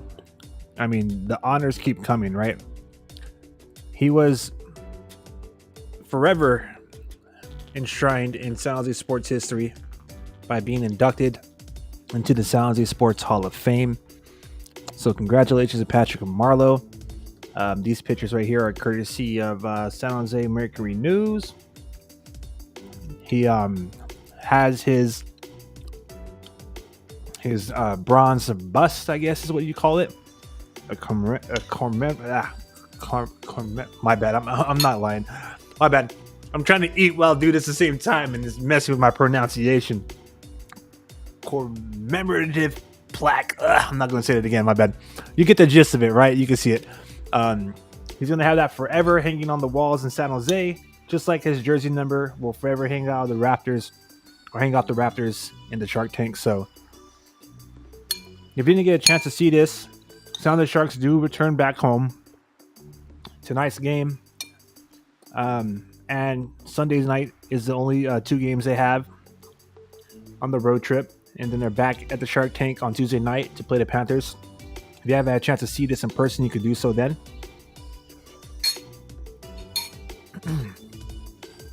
Pardon me as I get some fuel. But yeah, it's pretty chill. I'm not trying to be picky here, but I'm surprised no one caught this on the Facebook groups. I'm surprised no one has caught this, but the people on Reddit caught it almost immediately. No one proofread his description. It says he went on to play Moore's games. So that's the one thing that's going to irk me about this forever. I hope they fix it before they put it up in the Shark Tank. But there's a grammar error. But I'm not one to preach. I don't know no better sometimes too. But nonetheless, congratulations, Patrick Marleau. I mean, his jersey was raised to the Raptors in the Shark Tank in February. Sometime about a week ago, it was raised to the Raptors in Seattle with the Seattle Thunderbirds. And now, bam, he joins 3 other South Bay sports legends in the San Jose Sports Hall of Fame class of 2023. So congratulations, Patrick Marleau. There'll never be anyone like you. He's obviously the NHL all-time games played leader. Yeah, he's gonna be. He's with the Sharks organization. He was at the game last night. I see. He was there with Jumbo, Joe Thornton. So Jumbo's next, but right now this year it's been all Patty. So congratulations, Patrick Marleau, one more time from Shark City Hockey.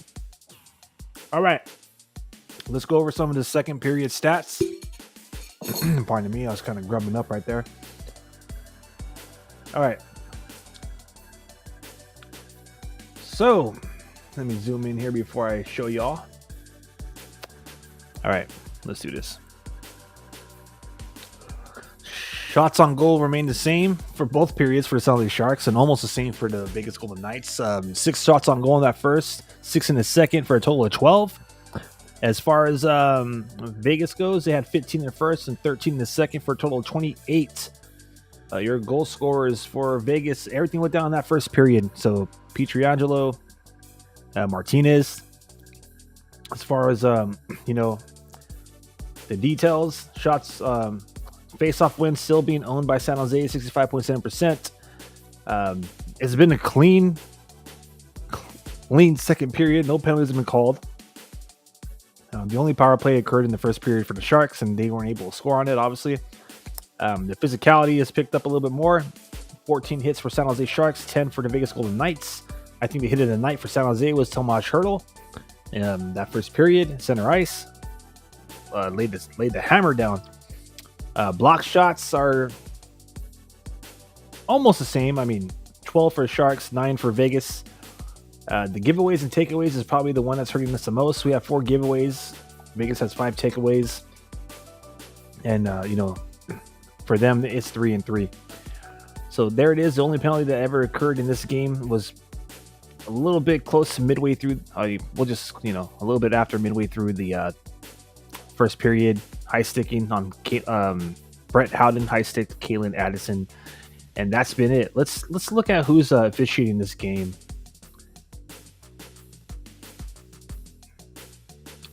All right, so your referees, TJ Luxmore, Ghislaine Hebert.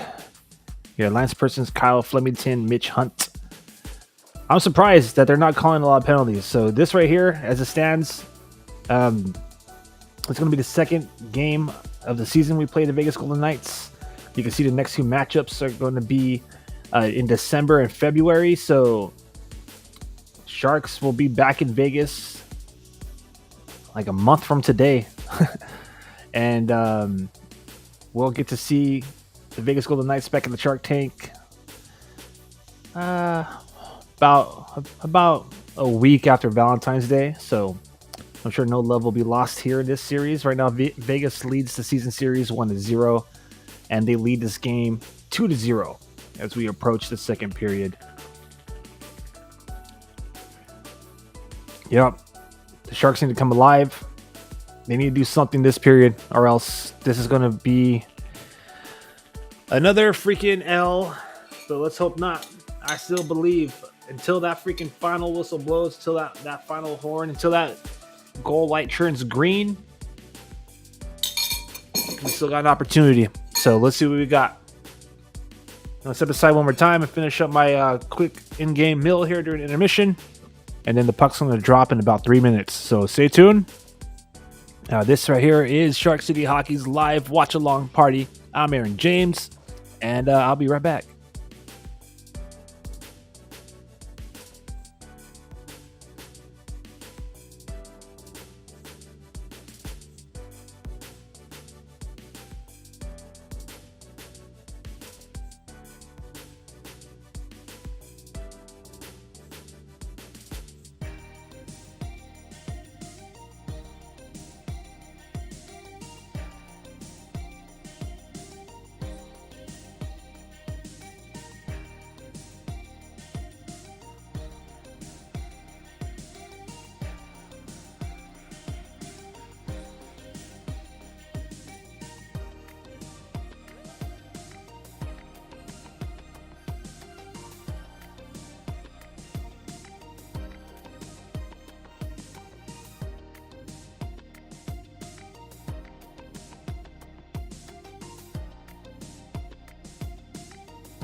All right, I really needed that one. I was hungry. My Sharks are hungry, and they need some goals, baby. Welcome to Shark City Hockey's watch party. This is going to go down every away game, so make sure you subscribe and follow and turn on your notifications so you can be a part of every watch party during the road trips that San Jose Sharks be taking. We're going to get together again this Sunday, and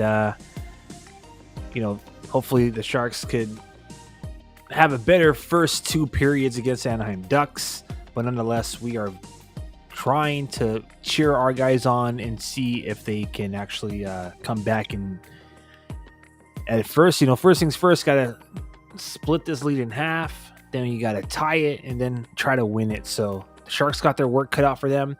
Let's just be 100 here. The Sharks were, they were kind of coming to life, and that's the final to that second period.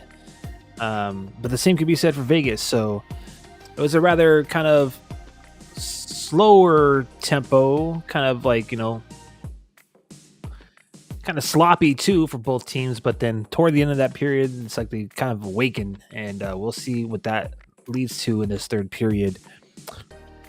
One more time, just want to invite everybody to be a part of the chat.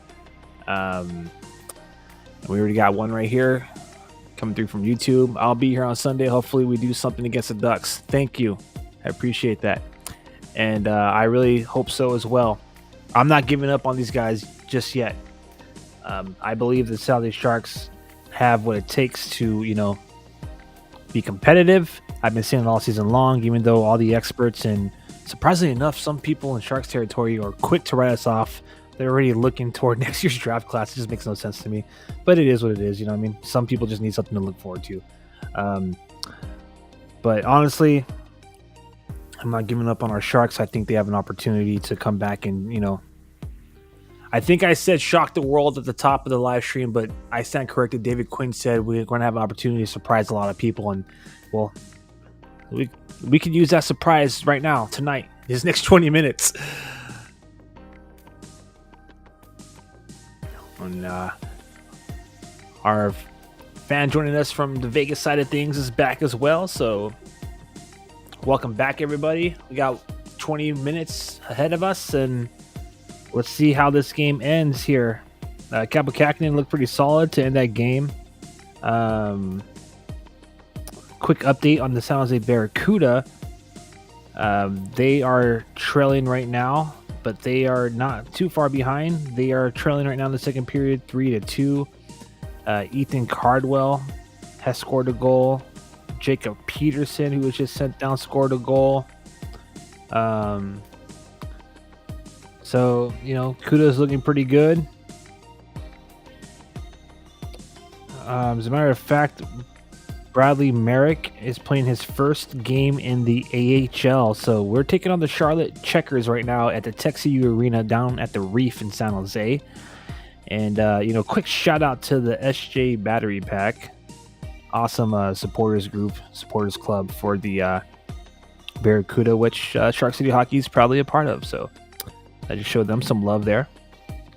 And, some love to everybody who's on the Sharks threads, the Sharks timeline thread on X. And, let's hope that Swaggy Eklund, as done by JD, a.k.a. Daddy Demers, Jason Demers. Let's hope that Swaggy Eklund can find the back of the net and get us back in this game. Let's go.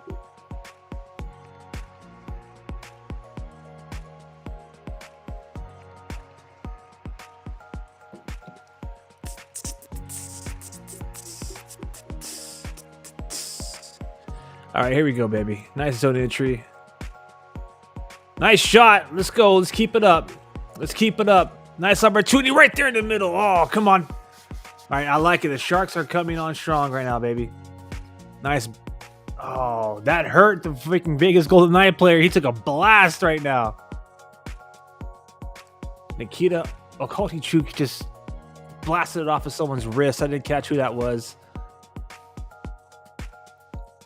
I don't ever cheer for anyone to get hurt, but now everything's even, right? I mean, Zetterlund got blasted in the ankle earlier, and finally, woo! Finally get a freaking opportunity at power play. All right. You know what that means, Sharks fans? You know what that means? It's time to cheer these guys on. Type chomp in the comment section, in the chat box, whatever you want to call it. Type chomp. San Jose Sharks are looking to freaking score a power play goal. McNabb gets called for tripping. Zetterlund which I think is dirty considering he just took a shot off of the freaking foot. So let's go. Type chomp chomp, everybody. Type chomp chomp in the chat section. Y'all know what that means. I'll do a little cheap sound effect.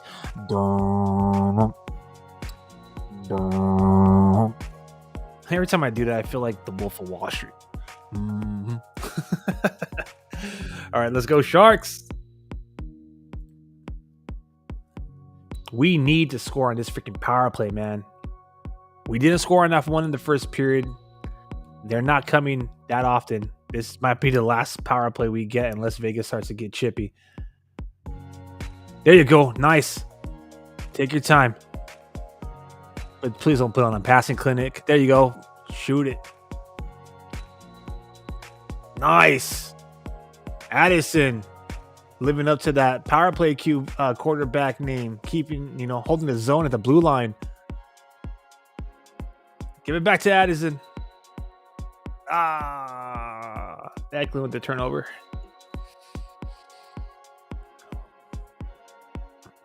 I think I'll put up one more time.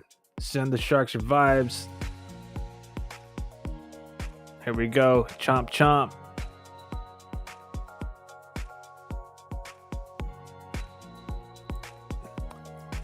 Come on, baby. Gosh. Oh, Addison missed that check on Eichel. Oh, my goodness. You've got to be kidding me, man. Short-handed William Karlsson scores the freaking goal.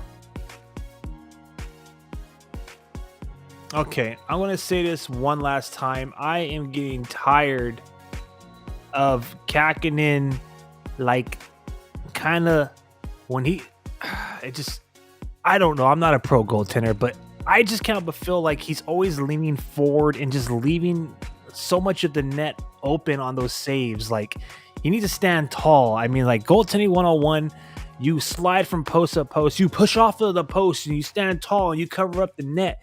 It seems like every time he's going from left to right, he's spreading his pads, leaning down low to the ice, leaving all that top shelf open. And of course, in typical fashion this season, not trying to cry a Till River here, but we allow a rush on the power play and surrender a shorthanded goal.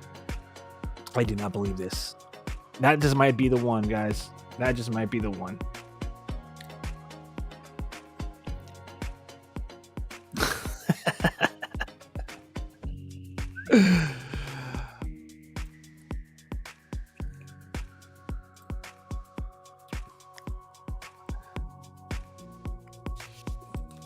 That was tough. That was tough. Come on, people. Skate back. Why are we standing there watching? Skate. Let's go. Allowing that 3-on-1 was horrible. Come on. All right. There's too many Sharks kind of standing still, skating around. They look unsure of themselves. Let's make a change. Make a change. Thank goodness. Line change. This is going to be tough, Sharks fans. This is going to be tough. I know there's a small percentage of Sharks fans out there who are grinning right now. They're happy.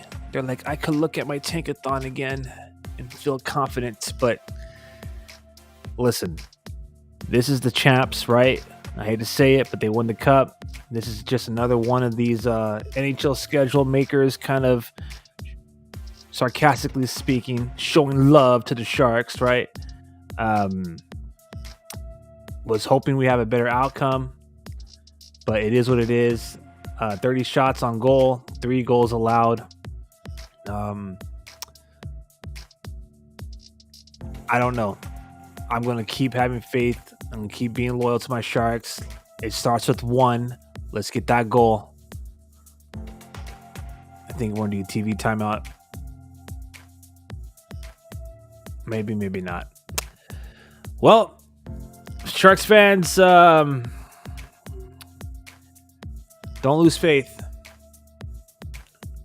If for some reason they can't win tonight, we got a game to go on Sunday. Not making excuses, but we played last night.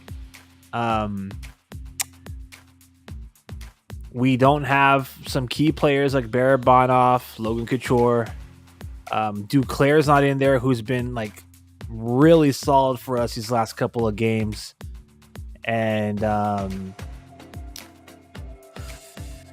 Blackwood, obviously, he's been solid in net. He's having a night off, deservedly so. And again, 35 block shots by the whole squad last night. That's not even including the 39 saves. Oh, wow. Yep. Capo, I feel for you, bro. I really do, man. This is tough. But I think tonight, for sure, if there's anything we're going to learn, it's who our starting netminder is. Thought at the beginning of the season there's going to be a goalie competition, but no, I don't think so. Mackenzie Blackwood is, he should be considered for the Vezina trophy, honestly, but just seeing the trophy. But yeah, this is getting tough to watch. I just feel for Kaapo Kähkönen. Like, again,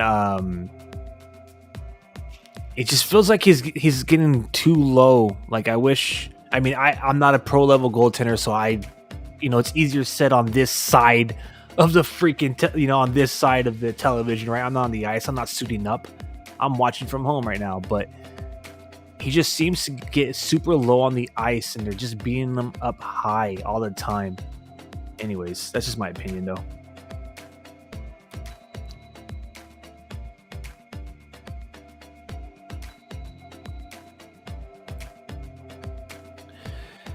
So, Sharks are on the power play again. I don't know if it matters at this point. I mean, it could help if we start scoring, but I mean, this is our third power play opportunity, and the fact that we're not getting power play goals is really going to be, I think, one of the narratives, like the main storylines of tonight's game. Because 3 opportunities on the power play. I mean, hopefully we score right here, but there's no reason why we shouldn't be up. Or this should be a 2-3 game, because let's be real, one of those goals came on shorthanded. So again, you can spend the whole night saying, well, this should have happened, that should have happened, hit a couple of posts, etc. But reality of the situation is the Sharks are losing right now 4-0.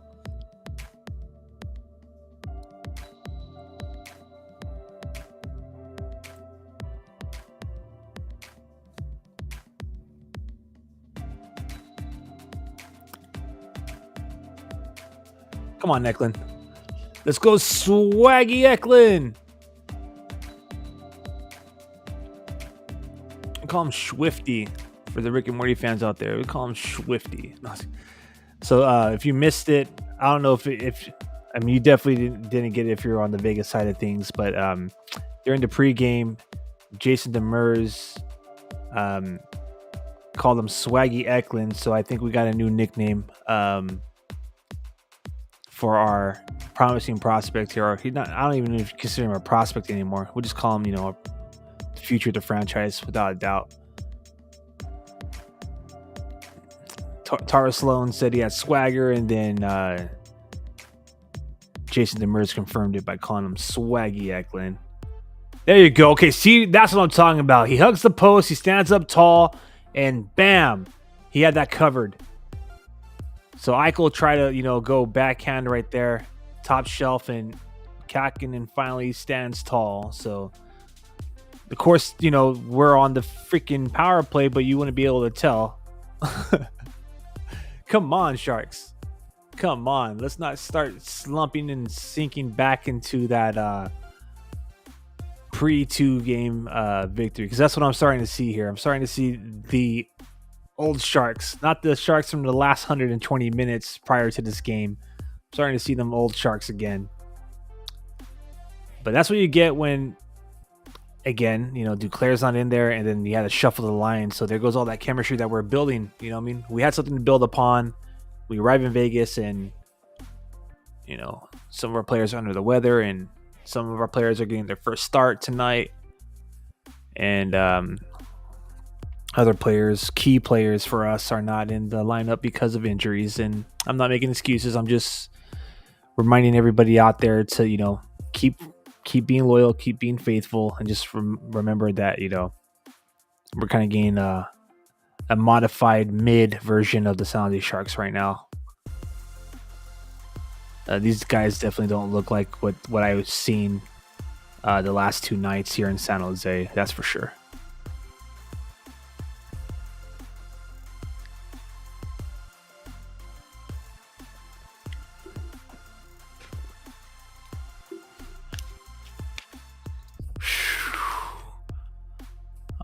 Freaking Eichel, man. That was a sweet deke. But Kaapo Kähkönen had good position on that save. All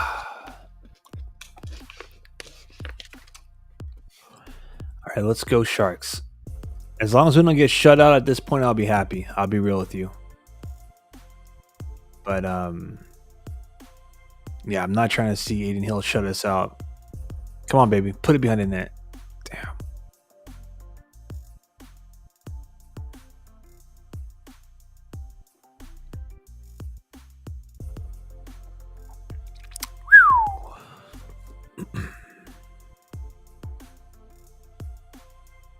All right. I'm seeing my Sharks kind of play a little timid right now. Like the difference I'm seeing right now is Vegas is kind of moving with purpose.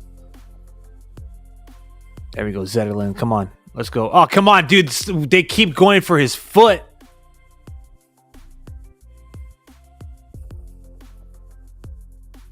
Eklund one-time opportunity missed.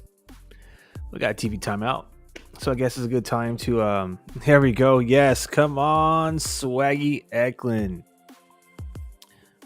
Well, I'm pretty sure some Sharks fans may have called it a night.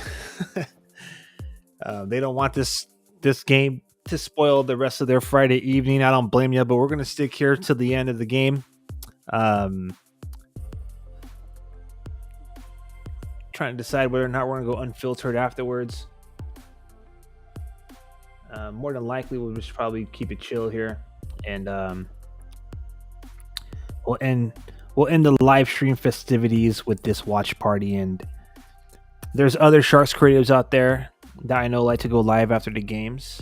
So, we'll pass the baton, so to speak, and, give some more voices out there in Sharks territory to, do their thing and, not try to clog up the airwaves, so to speak.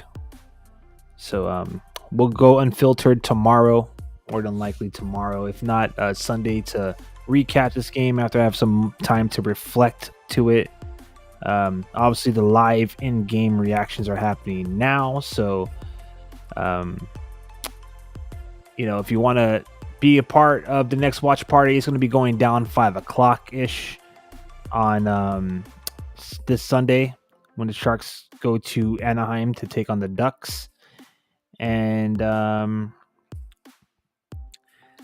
more than likely we'll have an unfiltered episode, which is the number 1 trending live stream in Sharks territory, sometime this weekend to wrap up either this game or the mini road trip. So nonetheless, you could find us again this Sunday. Don't forget to give this stream a like. Don't forget to subscribe if you're on YouTube. Thank you to everybody who's chimed in, whether it was on Facebook groups in the San Jose Sharks or on our San Jose Sharks fan page at Shark City Hockey on Facebook. You can find all of our content on sharkcityhockey.com.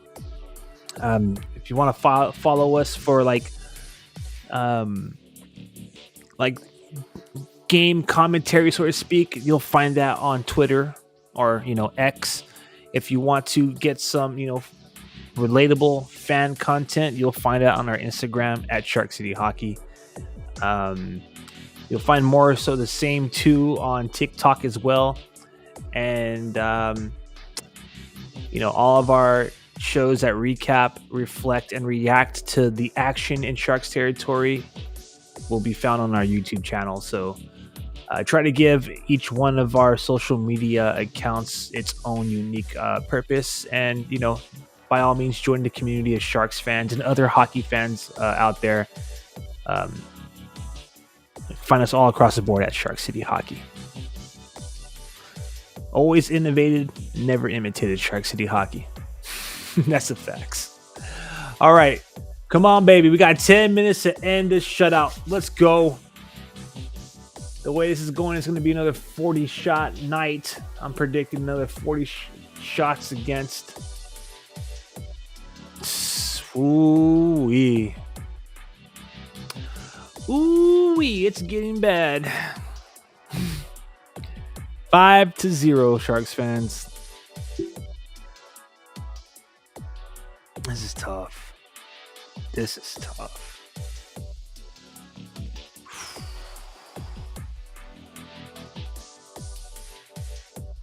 It's just poor handling of the puck in our own zone. It really is. So it looks like Vlasic is trying to freaking help out, but honestly, like, that's just double covering one guy, completely loses his assignment, leaving him in prime real estate in the slot, leaving right there rent free.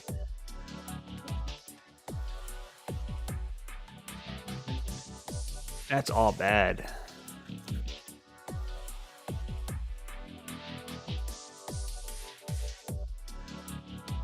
So according to Randy Hahn on the broadcast here, someone directed Granlund to turn around and do a reverse, shouting reverse.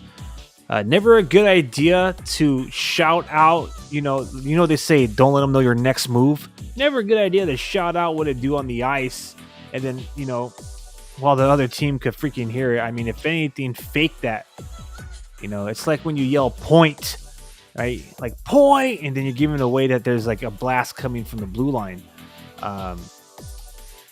Typically you want to tap the stick as if you're asking for a pass when the other team has it. Try to fake them out, but apparently we let Vegas know what our next move was, and they capitalized on it. So now it's 5-0 with like 9 minutes to go. If you're joining us late, what's up? I'm Aaron James, host of Shark City Unfiltered and a creative at Shark City Hockey.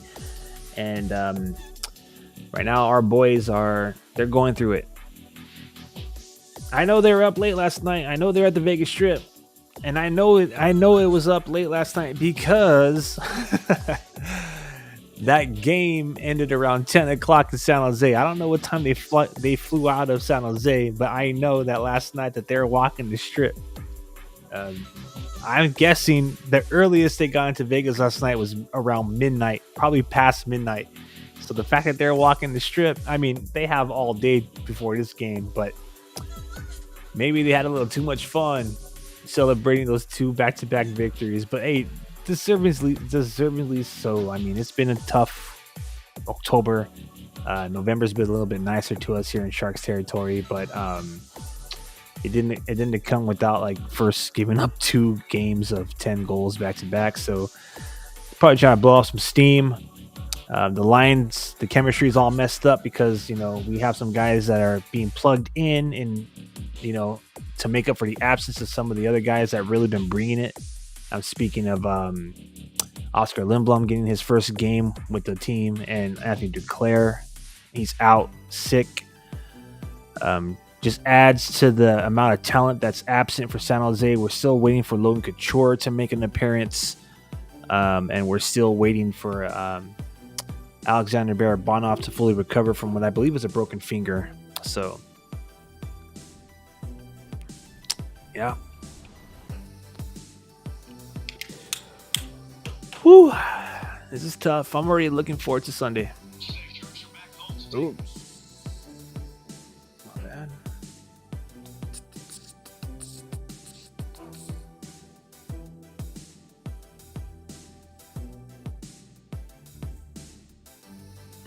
All right, Sharks, let's just finish this game without giving up any more goals, please. We're going through it here right now, guys, as we're waiting for this game to conclude. It's pretty obvious at this point that the Sharks aren't going to win. So we're going to give up 2 points to Vegas. Vegas is going to get their first win in 3 games. Sharks will lose their first game in 3 games. So on the brighter side of things, we're 2-1 in the last 3, and Vegas is 1-2. So yeah, I'm just trying to spin it. I mean, it is what it is. Let's look at the record. So it looks like the San Jose Sharks are going to drop to 2-11-1 on the season, which means that the Vegas Golden Knights will improve to 12-2-1. Yeah, it is what it is. We don't like losing to Vegas, but it's something that we've grown accustomed to over these past 6-7 years, because the reality of the situation is just kind of like the Seattle Kraken, unfortunately, is that these new kids on the block just have the better, they've gotten the best of us Sharks. So I was kind of hoping things would kind of change tonight, but it's just not happening for us out there in the desert.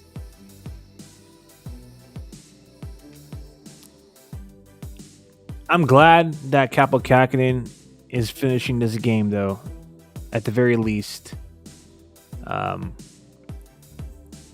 He needs to stay in there the full 60 minutes. If this is the kind of result we're going to have in net, he needs to finish these games off. You know what I mean? Sometimes it is what it is. Like, as a goaltender, I've had pretty crummy nights as well. Sometimes, you're hot. Other nights you're not. And on the nights that you're not, you got to finish strong. So there's about 7 minutes and some change left of hockey. I want to see the best Kaapo Kähkönen for the next 7 minutes. I really do.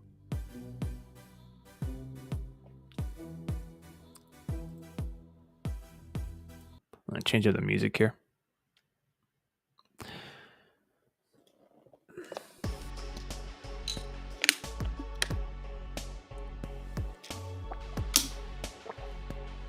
Pardon me.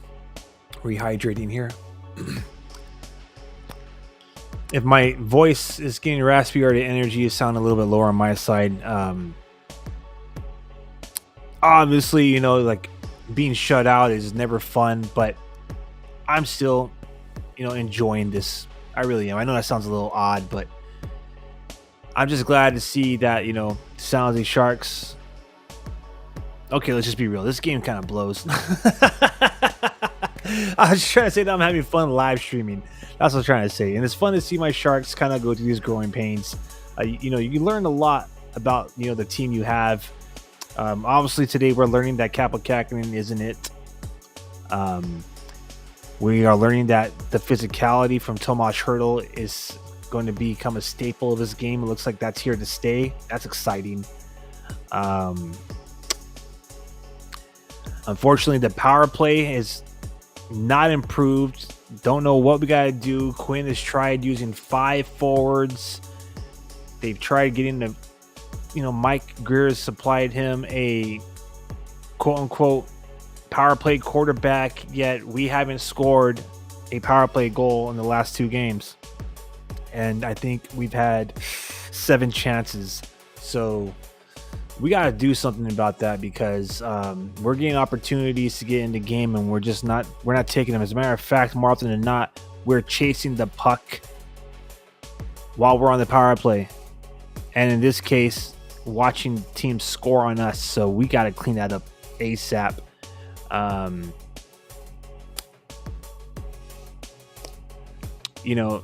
These guys are rested. We played less than 24 hours ago. Probably even partied on the strip. I'm just speculating here based off of what I've seen on the Instagram stories from the team. So, long story short is Vegas, without a doubt, was the team favored to come on top in this game, just given the fact that they're the champs and we're still, struggling. But I was really hoping for something a little better. I was hoping for a better performance, a better compete, a better outcome. Obviously, wanted to win, but this Sharks team is starting to, 2 victories, 2 steps forward, 1 step back tonight. So it is what it is. I'm just again going to resort to the fact that these lines been changed, they've been mixed up. The goaltending obviously isn't there. You can't always throw it on the guy in between the pipes. The 5 guys in front of him obviously got to play better. Sharks are. Let me look at the block shots. Let me see if we got the block shots over here. I think we'll get that by the end of the game. But actually, no, that's over here.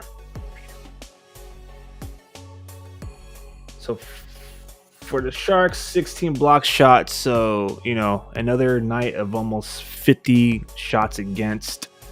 We got to do a better job at, having some more poise, keeping the puck out of our zone, maybe controlling the puck a little bit better down there. I mean, I'm just throwing out a whole bunch of cliches at this point, but it's pretty obvious where the Sharks are falling short, and we're being exploited for it tonight. We really are. So I don't know what else to tell y'all Sharks fans, except, we got, what is it? This is game number 14. So if my math is mathing correctly, we have 68 more games to go. So not to say it's going to be a long season per se, but we got a whole season ahead of us. So don't let this one outcome kind of, discourage you. Let's look into the Sharks schedule while we're at it, because I'm pretty sure we're all tired of staring at the score. So let me pull that up for y'all. Sharks schedule.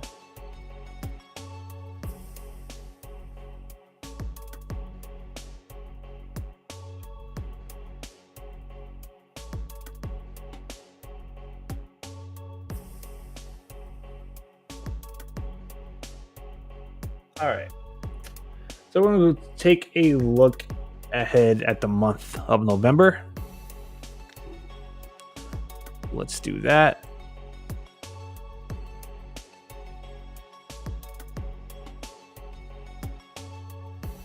All right, so right now the San Jose Sharks are wrapping up this game against the Golden Knights. As I mentioned, we will be getting back together again on Sunday evening. So we will be one of the many who are not going to be watching Sunday Night Football in favor to watch our favorite San Jose Sharks take on the Anaheim Ducks. That game's going on at 5 o'clock this Sunday. I'll be at the Tank again Tuesday for the Sharks wrapping up the season series against the Panthers. Can't wait to see what we do against the St. Louis Blues. That's always been a bitter rivalry for us. Not just, regular season, but playoffs. And then, redemption time, hopefully. Monday the 20th, we'll be in Vancouver to take on the Canucks.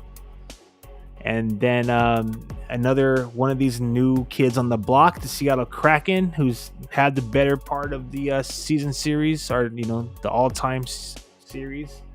All right, finally showing some life. There we go. My fault. Sharks are fine. Sharks are finally freaking, showing some passion, showing some heart.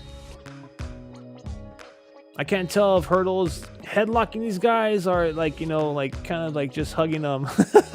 But no, let's be real here. This was a matter of time. It's starting to boil over. Okay, I don't like what they're doing to Zetterlund today. There it is. Ooh, Eklund with the nice comeback, but he took a lick to the face, and then that just activated everybody. Come on. I'm hoping that we get a penalty here. My bad. I mean, a power play. My bad. It's obviously nope.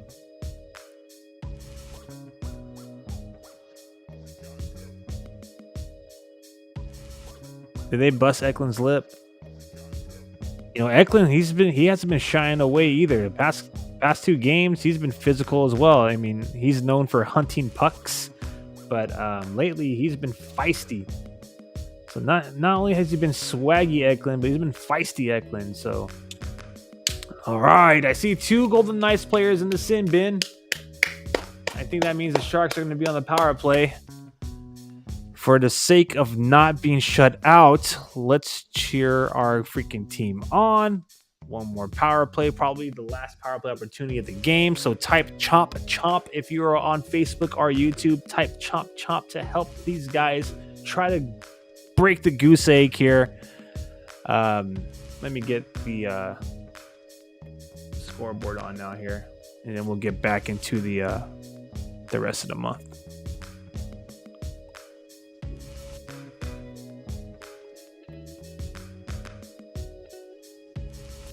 Adin Hill rocking that disgusting handlebar mustache. I'm just kidding. I'm pretty sure he's doing that for Movember, but I really don't know. That's how he rocked it last time when he was with the Sharks, so I can't hate on that.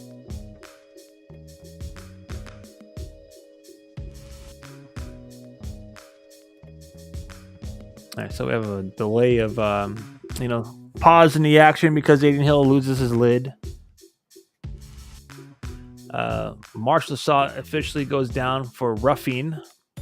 So the Sharks are going to have, what is this, their 4th opportunity. So if we had a perfect power play, it would be a 4-5 game, but we don't live in the land of if. This isn't the National If League, it's the National Hockey League, so let's score a goal, boys. Let's go. Type chomp chomp if you're still watching live. And thank you everybody who's been participating and supporting the live stream by leaving your comments in the chat section, by liking the stream, tuning in, watching, making it rain hearts on X. Thank you for subscribing and liking the video on YouTube, and thank you for chiming in on Facebook groups and on our Facebook page. Honestly, one more time, just want to remind everybody, I'm just a San Jose Sharks fan like the rest of y'all out there. And, we have some Vegas fans in the chat. So, by all means, welcome to the party. And, I do this because I'm passionate about San Jose Sharks hockey, and I'm passionate about broadcasting. It's actually pretty funny. Little known fact, but last night during Diwali night against the Edmonton Oilers, the game was streamed, I think, for the first time ever on Radio Zindagi. Fun little fact about me here. I actually done some work for Radio Zindagi and Bali 92.3 here in San Jose, California Bay Area. Radio Zindagi's out of Fremont, so that was pretty chill. Little throwback memory. So long story short is, I'm passionate about broadcasting. I'm passionate about the Sharks, and that's why I do what I do, because I'm just trying to connect to other hockey fans out there.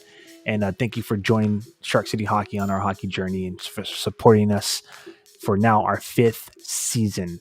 So we're celebrating our 5th year anniversary. Right around the holidays, I'm going to have some special streams lined up where we'll have some giveaways, have maybe some contests, but definitely intend on, showing and sharing the same love that has been shown and shared with us for the last 5 years. So right now we got about 120 seconds remaining in regulation. Sharks did not score on their power play, so they're 0 for 4 tonight, if I'm not mistaken. Adin Hill is a freaking tough goalie. When he makes those saves, he does it aggressively. He's 6'6", if I'm not mistaken, so he's a big boy. Covers a lot of that net. It's not easy to score on him. That's why he has like a 1 point something percentage goals against average. My bad. So it looks like he's going to potentially shut out his former club. I'm going to say shut out about 5 more times. Shut out. Maybe just 2 more times. Try to jinx it, but it looks like the Sharks are not going to get on the scoreboard tonight, which is super unfortunate. It really is. And it goes to show you, for those of you who may have been throwing some shade on Anthony Duclair, just how much of an impact he has on the game. I mean, he was flying all over the place the last 2 games, and you could definitely feel his absence. When you have a guy that skilled, able to, make chances on the breakaway, able to shut players down to speed. We sorely miss him. We really do. I hope whatever it is that he's dealing with isn't going to affect him, and he'll be in the lineup on Sunday. One of our lines is pretty fresh and brand new. They haven't played with each other before. That line being LeBanc, Lindblom, and Granlund. Sturm. Yeah. Kaapo Kähkönen, man. I'm not trying to throw this all on you, but like, we just need some better net minding from you, man. We need you to stand tall in that crease. We need you to remain like big and cover the net. Too much playing low, I think, has been costing a lot of these goals against. I said it on a couple of episodes ago on Unfiltered. There's some times where it's pretty obvious where the puck is going, and yet it still finds the back of the net. So I'm not trying to conspire. I don't know if this is a motivational thing. I don't know if he's feeling it because, Blackwood just arrived on the scene and just essentially took that starting goaltender job. Maybe he feels some type of way. Maybe he has his eyes set somewhere else. I don't know. But what I do know is that this isn't it. You know what I mean? I need to see a little bit more from Kaapo. I was a big Kaapo Kähkönen supporter going into this, and I still am. I'm going to support every guy that laces up until. But yeah, good save. It's good. Let's keep it strong, Kaapo. But yeah, it's getting tough to watch, man. I really want to be successful, but man, he's going to drop to 0-5 on the season. I mean, only 2 victories this season, so these are all team losses. This is a team loss tonight. This isn't just on the goalie. I want to make sure I stress that point. Special teams unit wasn't there. They allowed a shorthanded goal. They're making their goalie. The goalies are getting worked. Almost 40 shots against, and turnovers, takeaways, whatever you name it. Nothing's going our way this game, and Vegas is gonna do what they've been doing since they came in the league, and they're gonna win this game against the Sharks.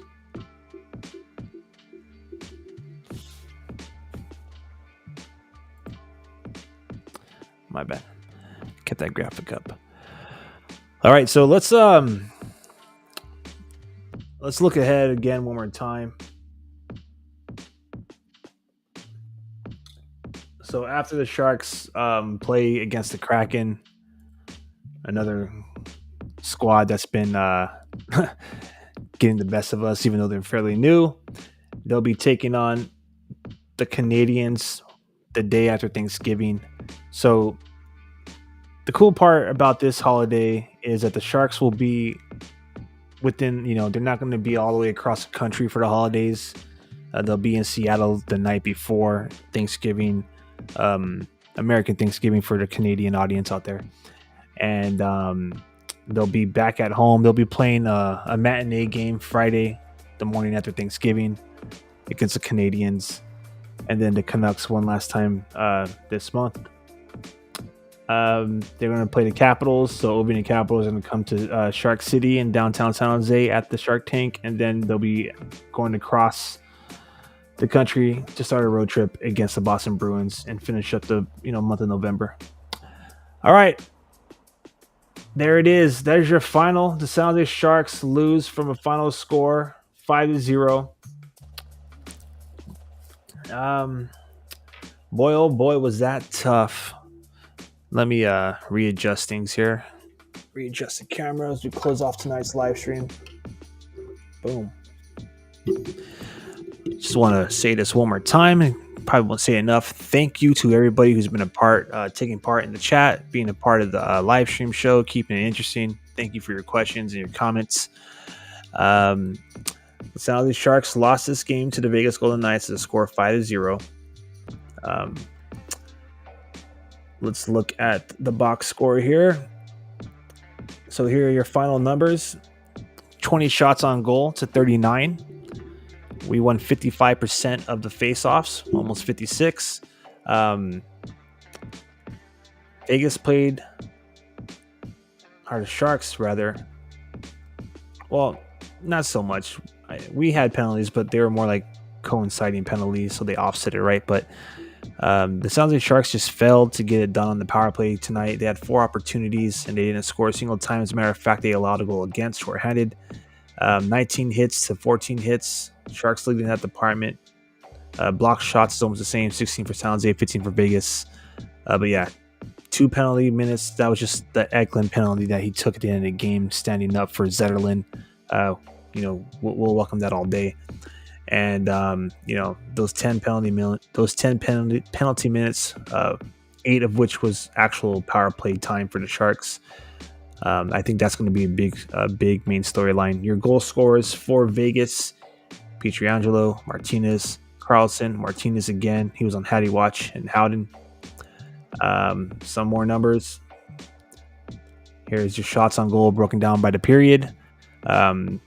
15 for Vegas, 13 in the second, 11 in the third for a total of 39. 6 for both the first and second period for the Sharks, 8 in the third. Obviously, it's not going to get it done.